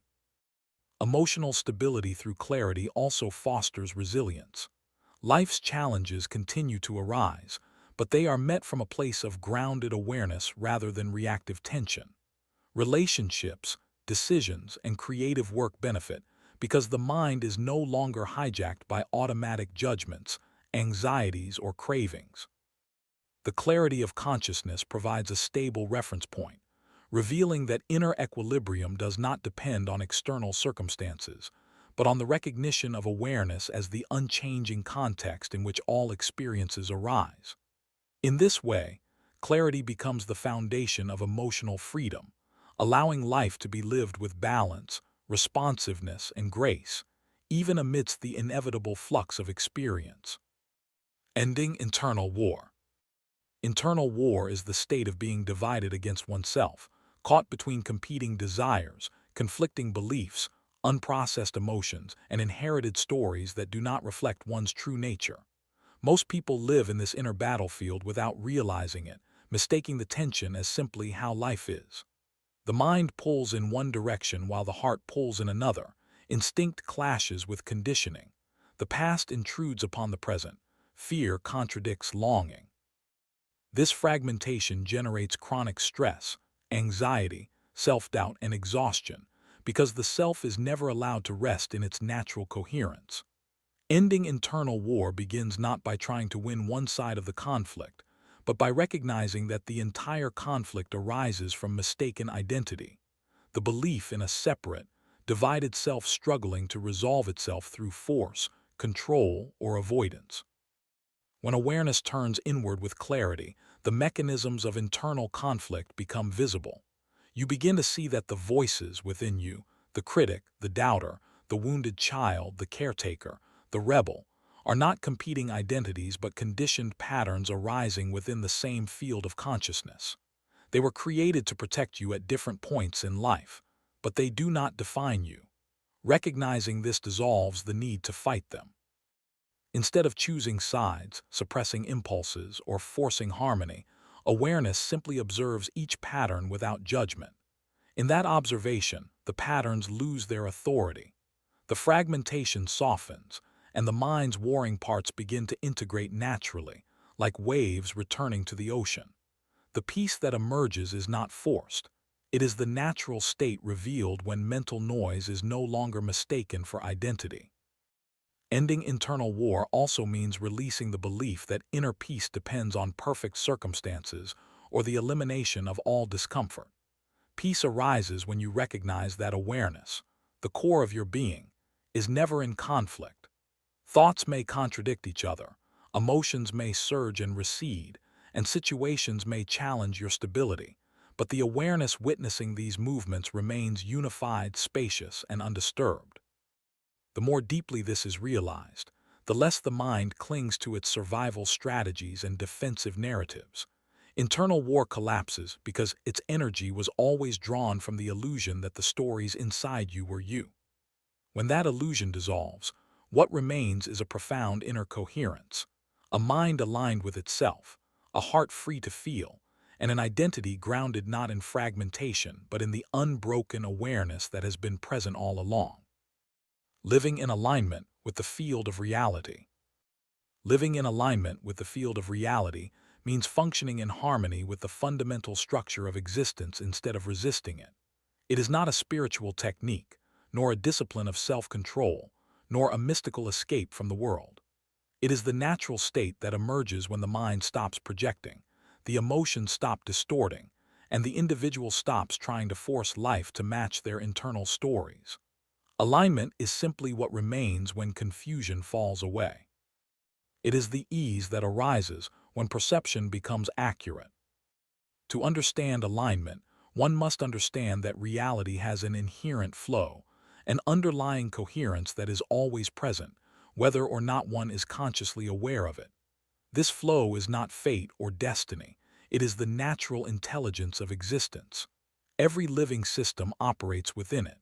A tree grows toward light without deliberation. A river responds to gravity without hesitation. The human organism, when not trapped in conceptual confusion, functions with the same effortless precision. Misalignment occurs only when the mind interferes with this natural functioning, by insisting that reality should be something other than what it is.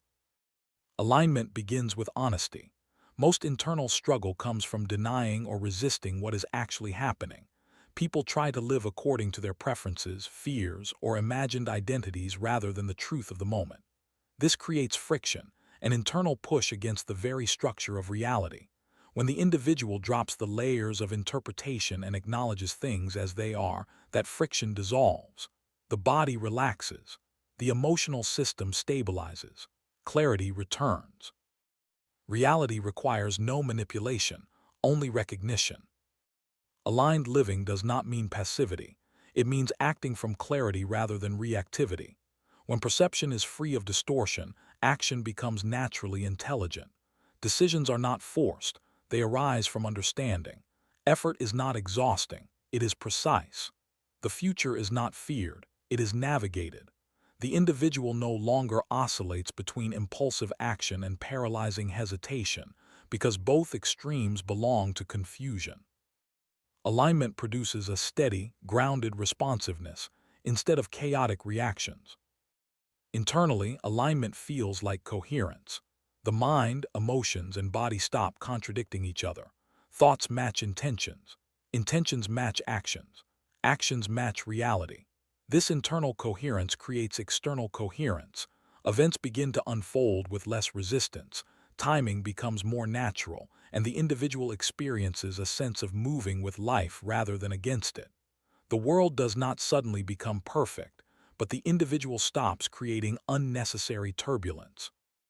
Externally, alignment appears as synchronicity, not magical thinking, but the predictable consequence of perception meeting reality accurately. When one stops fighting the present becomes easier to navigate. Opportunities are recognized instead of overlooked. Challenges are met with adaptability instead of panic. Life becomes functional, not because it has changed, but because one's relationship to it has. Ultimately, alignment is the state in which the individual no longer divides themselves from the world. The sense of being a separate agent struggling against circumstances dissolves. One understands that life is not something happening to them or against them. It is something happening as them, through them, and with them. In that recognition, resistance fades, clarity deepens, and action becomes effortless. Alignment is not an achievement. It is the natural outcome of perceiving reality without distortion. Part V, a future united by truth. What humanity becomes when it awakens. Chapter 15, ending the tribal mind. Artificial identity barriers are the psychological walls humans construct to define themselves, defend themselves, and separate themselves from others. These barriers are not inherent to consciousness. They are learned structures built from conditioning, fear, cultural expectations, and personal history. They act as filters through which experience is interpreted, limiting perception to what fits the preferred self-image and excluding everything that contradicts it. The collapse of these barriers is not the destruction of individuality, but the removal of the rigid, defensive layers that distort reality and create unnecessary suffering.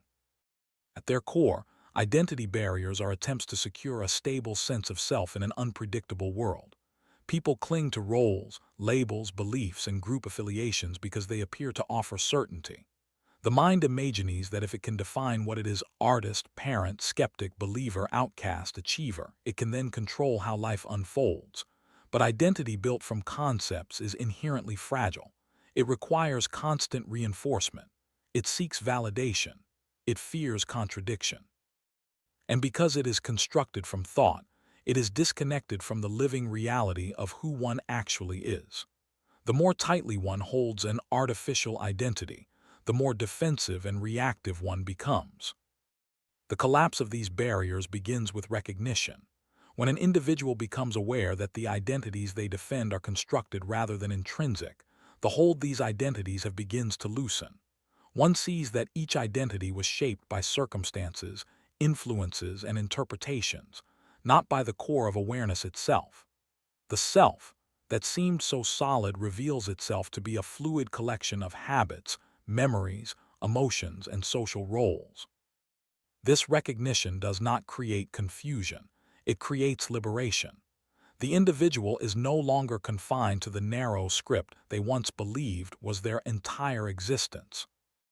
As barriers dissolve, perception expands. Instead of interpreting others through the lens of comparison, friend or foe, superior or inferior, ally or threat, the individual experiences them as expressions of the same underlying awareness. The instinct to categorize softens. The need to defend an image diminishes. Conflict becomes less personal because there is no artificial self left to be attacked. This openness allows for deeper connection, clearer communication, and more authentic relationships. Many of the tensions that once seemed inevitable become irrelevant. Internally, the collapse of identity barriers creates a profound sense of ease. Without a rigid narrative to maintain, the mind stops scanning for threats to the self-image. Emotional reactivity decreases because fewer situations trigger the defensive instinct. Creativity increases because there is no longer fear of deviating from a defined role. Flexibility replaces rigidity. Presence replaces self-consciousness. The individual becomes capable of responding to life with spontaneity instead of predetermined patterns. Externally, this collapse changes the individual's relationship with society. Cultural labels, race, class, status, ideology, belief system lose their defining power. The person still participates in the world but is no longer bound by the unconscious scripts those labels impose. They can belong to a group without being trapped by it, hold a viewpoint without being possessed by it, and engage with difference without feeling threatened by it. This is not indifference, it is maturity. It is the ability to navigate human complexity without losing clarity. Ultimately, the collapse of artificial identity barriers reveals the natural identity that was always present beneath the conceptual layers, awareness itself. This identity does not depend on approval, comparison, or certainty. It does not seek dominance or protection. It simply is. When this shift occurs, life becomes vastly simpler, not because circumstances change, but because the individual is no longer living from a fragmented, defended, and conceptualized version of themselves. They are living from the unconditioned center of their own being, free and undivided. Global cooperation instead of global conflict. Humanity's patterns on a global scale are reflections of the same processes that occur within the individual mind. Conflict arises collectively whenever groups perceive themselves as separate, opposed, or threatened by others. Cooperation, on the other hand, is the natural consequence of awareness recognizing itself in many forms simultaneously. It is not a moral prescription or an idealistic aspiration. It is the structural truth of interdependent existence. When awareness understands that the same underlying field animates all individuals, societies, and nations, collaborative action emerges effortlessly, and conflict ceases to dominate interactions. What appears as tension or opposition is, in truth, the shadow of misunderstanding, a misalignment between perception and reality. Conflict persists because humans construct artificial boundaries that they treat as ultimate realities. National borders, cultural identities, economic hierarchies, and ideological systems create the perception of separateness, generating fear, competition, and the instinct to dominate. Historically, these responses were adaptive, ensuring survival in conditions of scarcity, uncertainty, and local competition. Yet the modern world operates under conditions of global interdependence. Challenges such as climate crises, technological networks, economic systems, and planetary-scale events cannot be addressed in isolation. In this context, conflict becomes self-defeating, while cooperation aligns with the intelligence inherent in reality itself.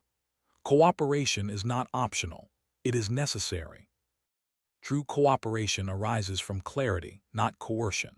Treaties and agreements may suppress conflict temporarily, but lasting collaboration is possible only when perception shifts. Societies must recognize that problems affecting one group affect all groups, that no group exists entirely independently, and that the well-being of others is not intrinsically opposed to one's own. Once this is understood, cooperation ceases to be a strategy and becomes a natural mode of functioning. It is the intelligence of alignment manifesting on a collective scale. When identity barriers dissolve at the societal level, nations stop treating each other as enemies to be overcome and begin perceiving one another as participants in the same living system. This does not require blind trust or uniformity, but it does demand honesty with reality. Understanding that the planet's systems respond only to coherent, unified action compels societies to act in alignment with those systems. Conflict, then, appears not as a natural state of affairs, but as a residual pattern of outdated perception and misapplied self-interest. The consequences of cooperation are tangible and profound. Resources are multiplied rather than hoarded, environments are stabilized instead of exploited, and security is enhanced rather than threatened. Knowledge, technology, and culture flow more freely and effectively when efforts are coordinated, producing progress and resilience. Humanity learns to act not from fear or competition, but from recognition of shared existence. In this way, the collective intelligence of civilization rises. An energy that was once consumed in reactive struggle is redirected toward creation, problem-solving, and mutual benefit. At the deepest level, global cooperation is the extension of awareness recognizing itself in multiplicity. Just as an individual achieves peace when the artificial identity collapses and internal conflict ceases, humanity achieves collective ease when separateness is seen as an illusion. Conflict is revealed as a defensive reflex of a consciousness that has not yet recognized its unity.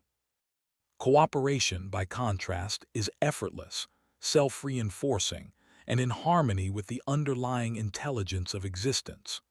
The world does not become perfect, but it becomes navigable in a way that reflects understanding, clarity, and alignment rather than friction, misperception, and struggle.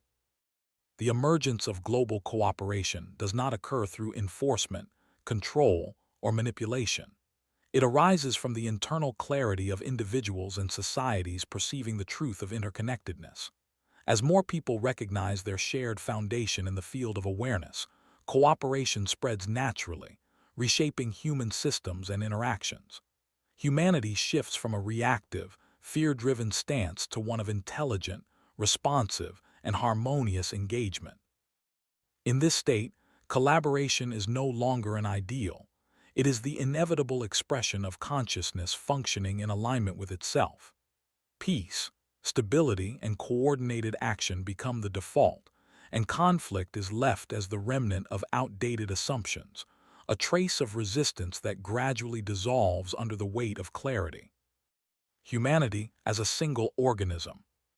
When observed from the perspective of consciousness, humanity is not a collection of isolated individuals, but a single, interconnected organism expressing itself through countless forms.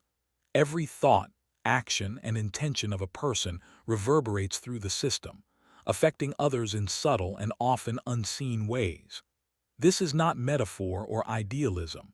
It is the structural truth of how interdependent awareness manifests through physical, emotional, and cultural networks.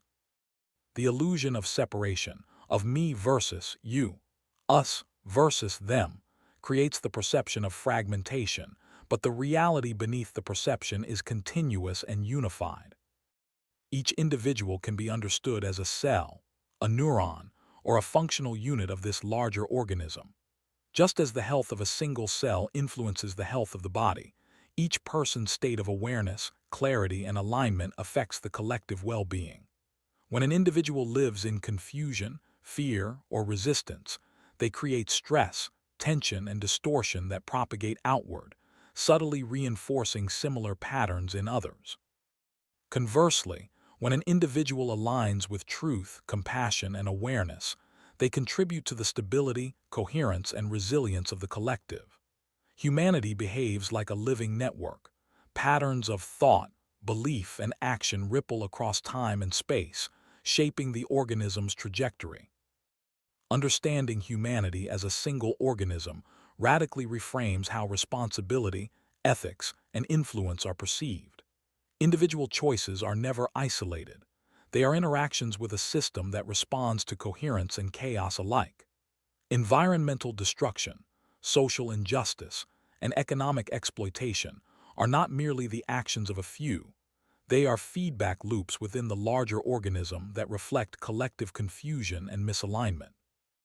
Likewise, acts of kindness, creativity, and clarity resonate far beyond the immediate moment, propagating through the network to stabilize and uplift the whole. This perspective dissolves the basis for competition, envy, and hostility. When one recognizes that harm to another is, in essence, harm to oneself, the logic of separation falls away. The systems humanity creates, governments, economies, communities, can be understood as organs, mechanisms, or subsystems of the larger body.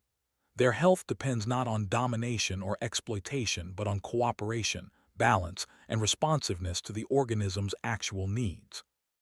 The survival and thriving of each unit is inseparable from the survival and thriving of the whole.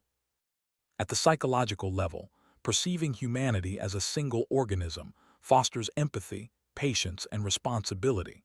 Frustration with others diminishes when it is understood that everyone is navigating the same field of awareness, with varying levels of clarity and conditioning. Social tensions, cultural conflicts, and global crises are reframed as opportunities for the organism to heal and evolve. What appears as chaos is often a call for integration, adaptation, and realignment. On a practical level, this vision encourages collaborative innovation, sustainable systems, and conscious governance. It emphasizes that the problems facing humanity cannot be solved by isolated actions, short-term gain, or unilateral agendas. Solutions emerge most effectively when individuals and groups act in awareness of the larger organism, prioritizing balance, coherence, and mutual benefit. Policies, cultural practices, and technological interventions become extensions of collective intelligence rather than instruments of control or exploitation. Ultimately, seeing humanity as a single organism is the natural consequence of perceiving reality as it truly is, a unified field of awareness expressing through multiplicity. It dissolves the false barriers of nation, tribe, ideology, and identity, revealing that all lives are interdependent and mutually shaping. When this recognition takes root widely, human civilization becomes capable of functioning as a coherent, intelligent system, moving in alignment with truth, responding to challenges with resilience, and cultivating flourishing for the entire organism. The health of one is inseparable from the health of all, and the recognition of this fact transforms every thought, choice, and action into a force for harmony and evolution. Chapter 16: Conscious Societies. Education, in its current global form, is a reflection of fragmented perception. It often prioritizes memorization, compliance, and conformity over understanding, creativity, and awareness. Children and adults alike are taught to navigate predefined structures, absorb prepackaged knowledge, and compete for recognition within artificial hierarchies. In doing so, society perpetuates the same patterns of separation, fear, and misidentification that underlie conflict, suffering, and disconnection. True education, however, begins with a recognition of consciousness, the awareness through which learning and life itself arise. Reform is not merely about curriculum or pedagogy. It is about aligning education with the deeper nature of human awareness and the interconnected reality in which students live. At its core, reformed education must cultivate clarity of perception, critical engagement, and practical understanding of life's fundamental truths. Students need to learn not just facts, but how to perceive reality without distortion, how to recognize their own identity apart from thought, and how to function effectively in complex social, ecological, and technological systems. This means teaching awareness of thought patterns, emotional literacy, and the mechanics of the mind alongside mathematics, science, history, and art. It also means moving away from grading and ranking as primary measures of success, replacing them with tools that cultivate insight, adaptability, and the ability to collaborate. Education reform must also integrate ethical and ecological literacy. Students need to perceive their actions as part of a larger organism, humanity, ecosystems, and planetary systems, and to understand the consequences of individual and collective choices. Knowledge divorced from awareness becomes mere information. Skills without context become tools of exploitation. By fostering a holistic understanding of interdependence, education can prepare individuals to contribute meaningfully to society, navigate complexity, and act with foresight and responsibility. Furthermore, reform requires dismantling systemic biases that distort learning. Cultural lenses, hierarchical structures, and entrenched ideologies often prevent students from accessing the full spectrum of truth. Teaching should not impose rigid worldviews but should cultivate the ability to perceive patterns, recognize universal principles, and think independently. Critical thinking, mindfulness, and experiential learning become essential components of an educational system aligned with the real structure of consciousness and reality. Finally, reformed education must nurture the innate curiosity and creativity of each learner. The mind functions optimally when it is engaged in discovery rather than repetition, when it encounters challenge balanced with support, and when it is encouraged to explore, experiment, and integrate experience rather than simply accumulate facts. Students learn most profoundly when they recognize themselves as part of a living, interconnected system, when they see the relevance of knowledge to their lives, and when they understand that awareness, not authority or external validation, is the foundation of learning. In this vision, education becomes not a process of filling minds with prepackaged concepts, but a process of cultivating clarity, insight, and alignment with reality. Students emerge not only with knowledge, but with the ability to perceive truth, respond intelligently to complexity, and act in harmony with themselves, others, and the world. Reform transforms education from a tool of conformity and competition into a vehicle for conscious evolution, ensuring that the next generation can navigate life with wisdom, presence, and purpose. Quiet confidence, stable peace, and fearless presence. Quiet confidence arises when a person recognizes themselves as the field of consciousness rather than the temporary character navigating life. It is a confidence not dependent on achievement, approval, or comparison, but on the unshakable understanding that awareness itself cannot be diminished. The character may rise and fall, succeed and fail, but the underlying consciousness remains whole and unthreatened. This quiet confidence is subtle yet profound.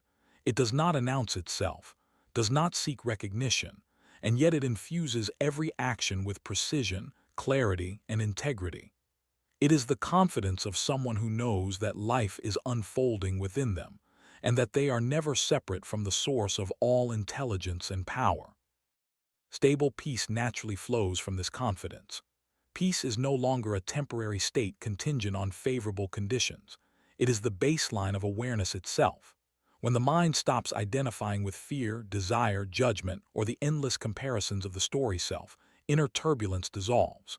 Challenges, conflicts, and surprises are observed without panic, reactivity, or attachment. Emotions come and go, but the observer, the field of consciousness, remains calm, unwavering, and centered. This stability is not passivity. It is a firm grounding that allows one to act decisively, respond intelligently, and navigate complexity with grace. Fearless presence is the natural extension of confidence and peace. Fear is born from the illusion of separation, the belief that the self can be harmed, lost, or diminished.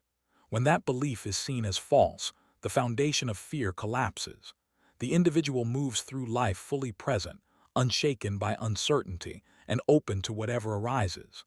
Decisions are made with clarity, empathy, and discernment, free from the distortions of anxiety, ego, or compulsive desire.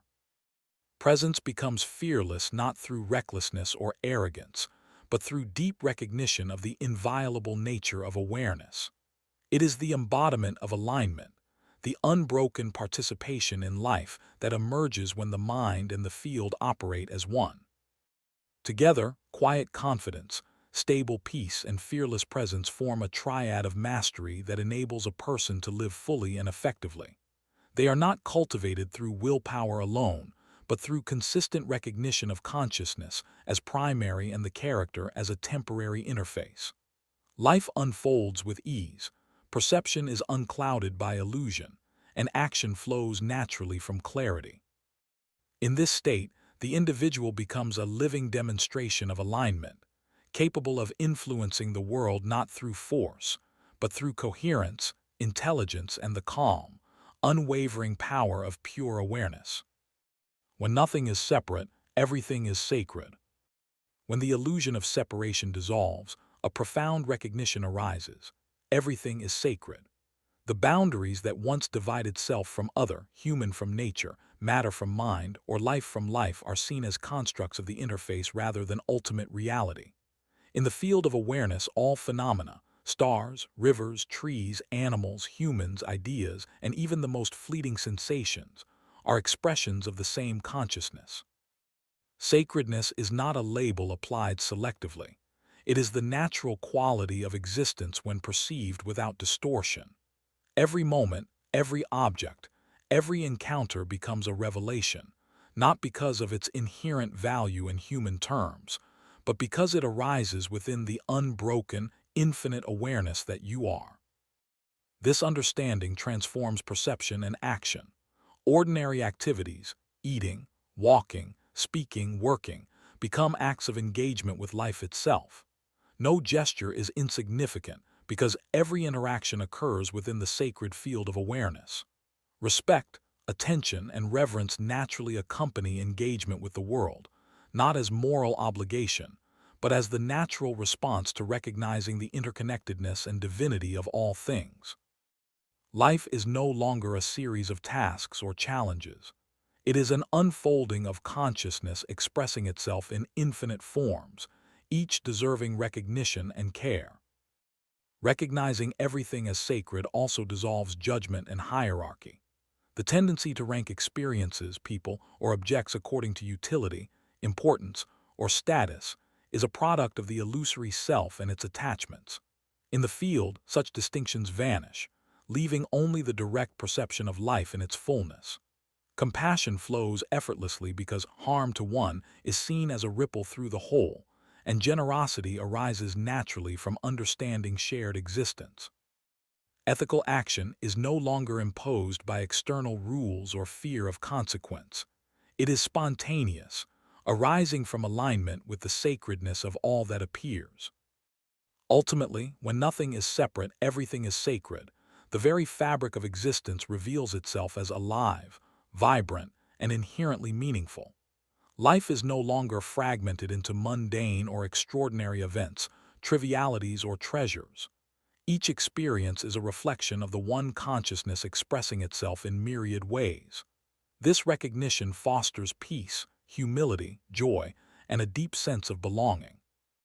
It is the foundation for living ethically, creatively, and courageously, because to honor the sacred is to honor the field from which all arises, and to live in harmony with the field is to participate fully in the unfolding of the universe itself.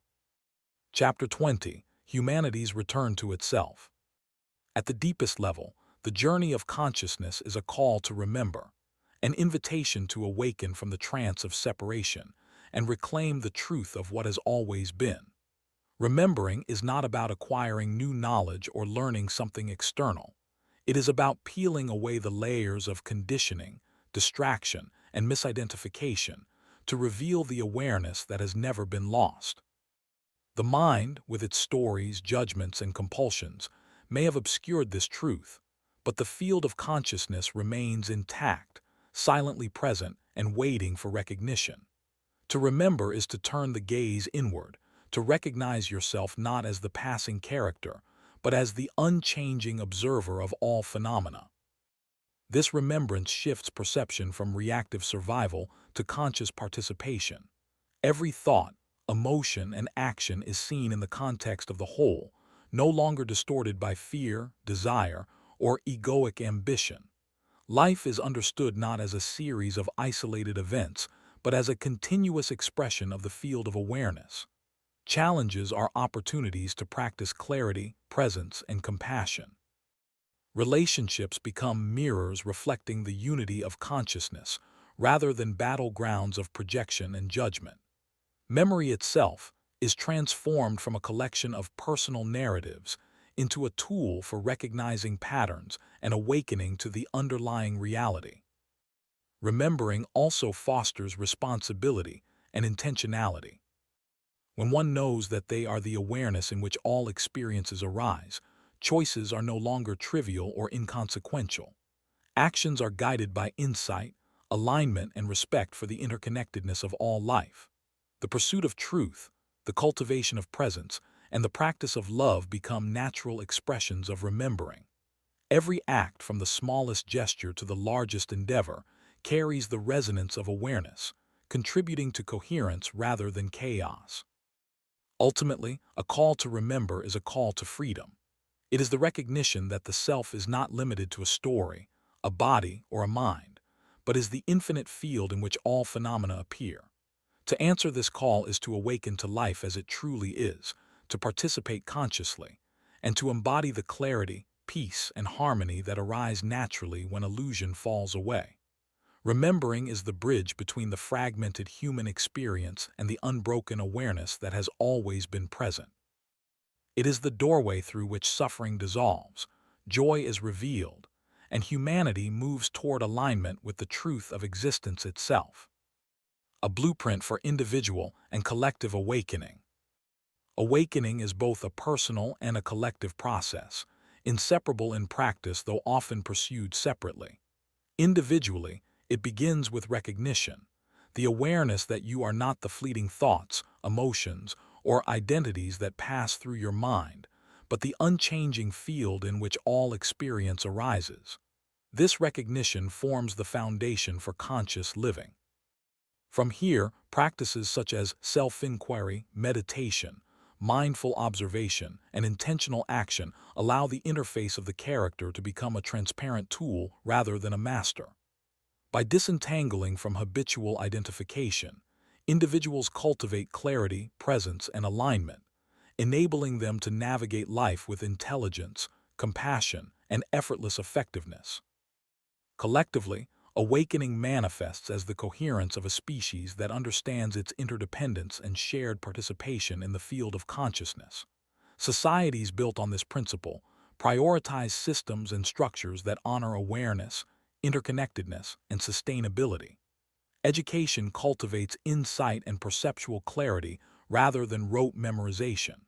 Governance becomes service to the common good rather than control over the many. Economies operate in harmony with ecological and social realities rather than exploitative abstraction. When individuals awaken, they contribute to a collective resonance that amplifies understanding, compassion, and responsible action, creating a feedback loop in which personal and societal evolution reinforce each other. The blueprint for awakening, therefore, operates on multiple levels simultaneously. It includes practices that refine perception, dissolve identification with the story self, and cultivate alignment with the field. It requires ethical action that reflects awareness of interdependence. It encourages creativity and expression that honor the intelligence inherent in consciousness. And it fosters community, education, and technology that extend awakening from the individual to the collective. Each step is guided not by dogma, belief, or external authority, but by direct recognition of the reality of awareness and its unbroken presence in every aspect of life. Ultimately, this blueprint is not a rigid plan but a living framework, a flexible, adaptive path that allows consciousness to express itself fully through individual lives and collective systems.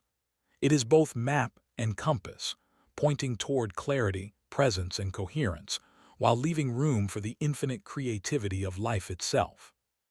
By following this framework, humanity can move beyond illusion, separation, and unconscious habit, cultivating a civilization that is not only technologically advanced or materially comfortable, but profoundly aligned with the deepest truths of existence. Awakening, when approached in this holistic way, becomes not a rare or esoteric achievement but the natural flowering of life itself, both within each individual and across the species as a whole. The beginning of a species-wide transformation. The evolution of individual consciousness inevitably ripples outward, creating the conditions for a transformation that encompasses the entire species. When enough individuals awaken to their true nature as the field of awareness rather than the temporary character, the collective consciousness begins to shift.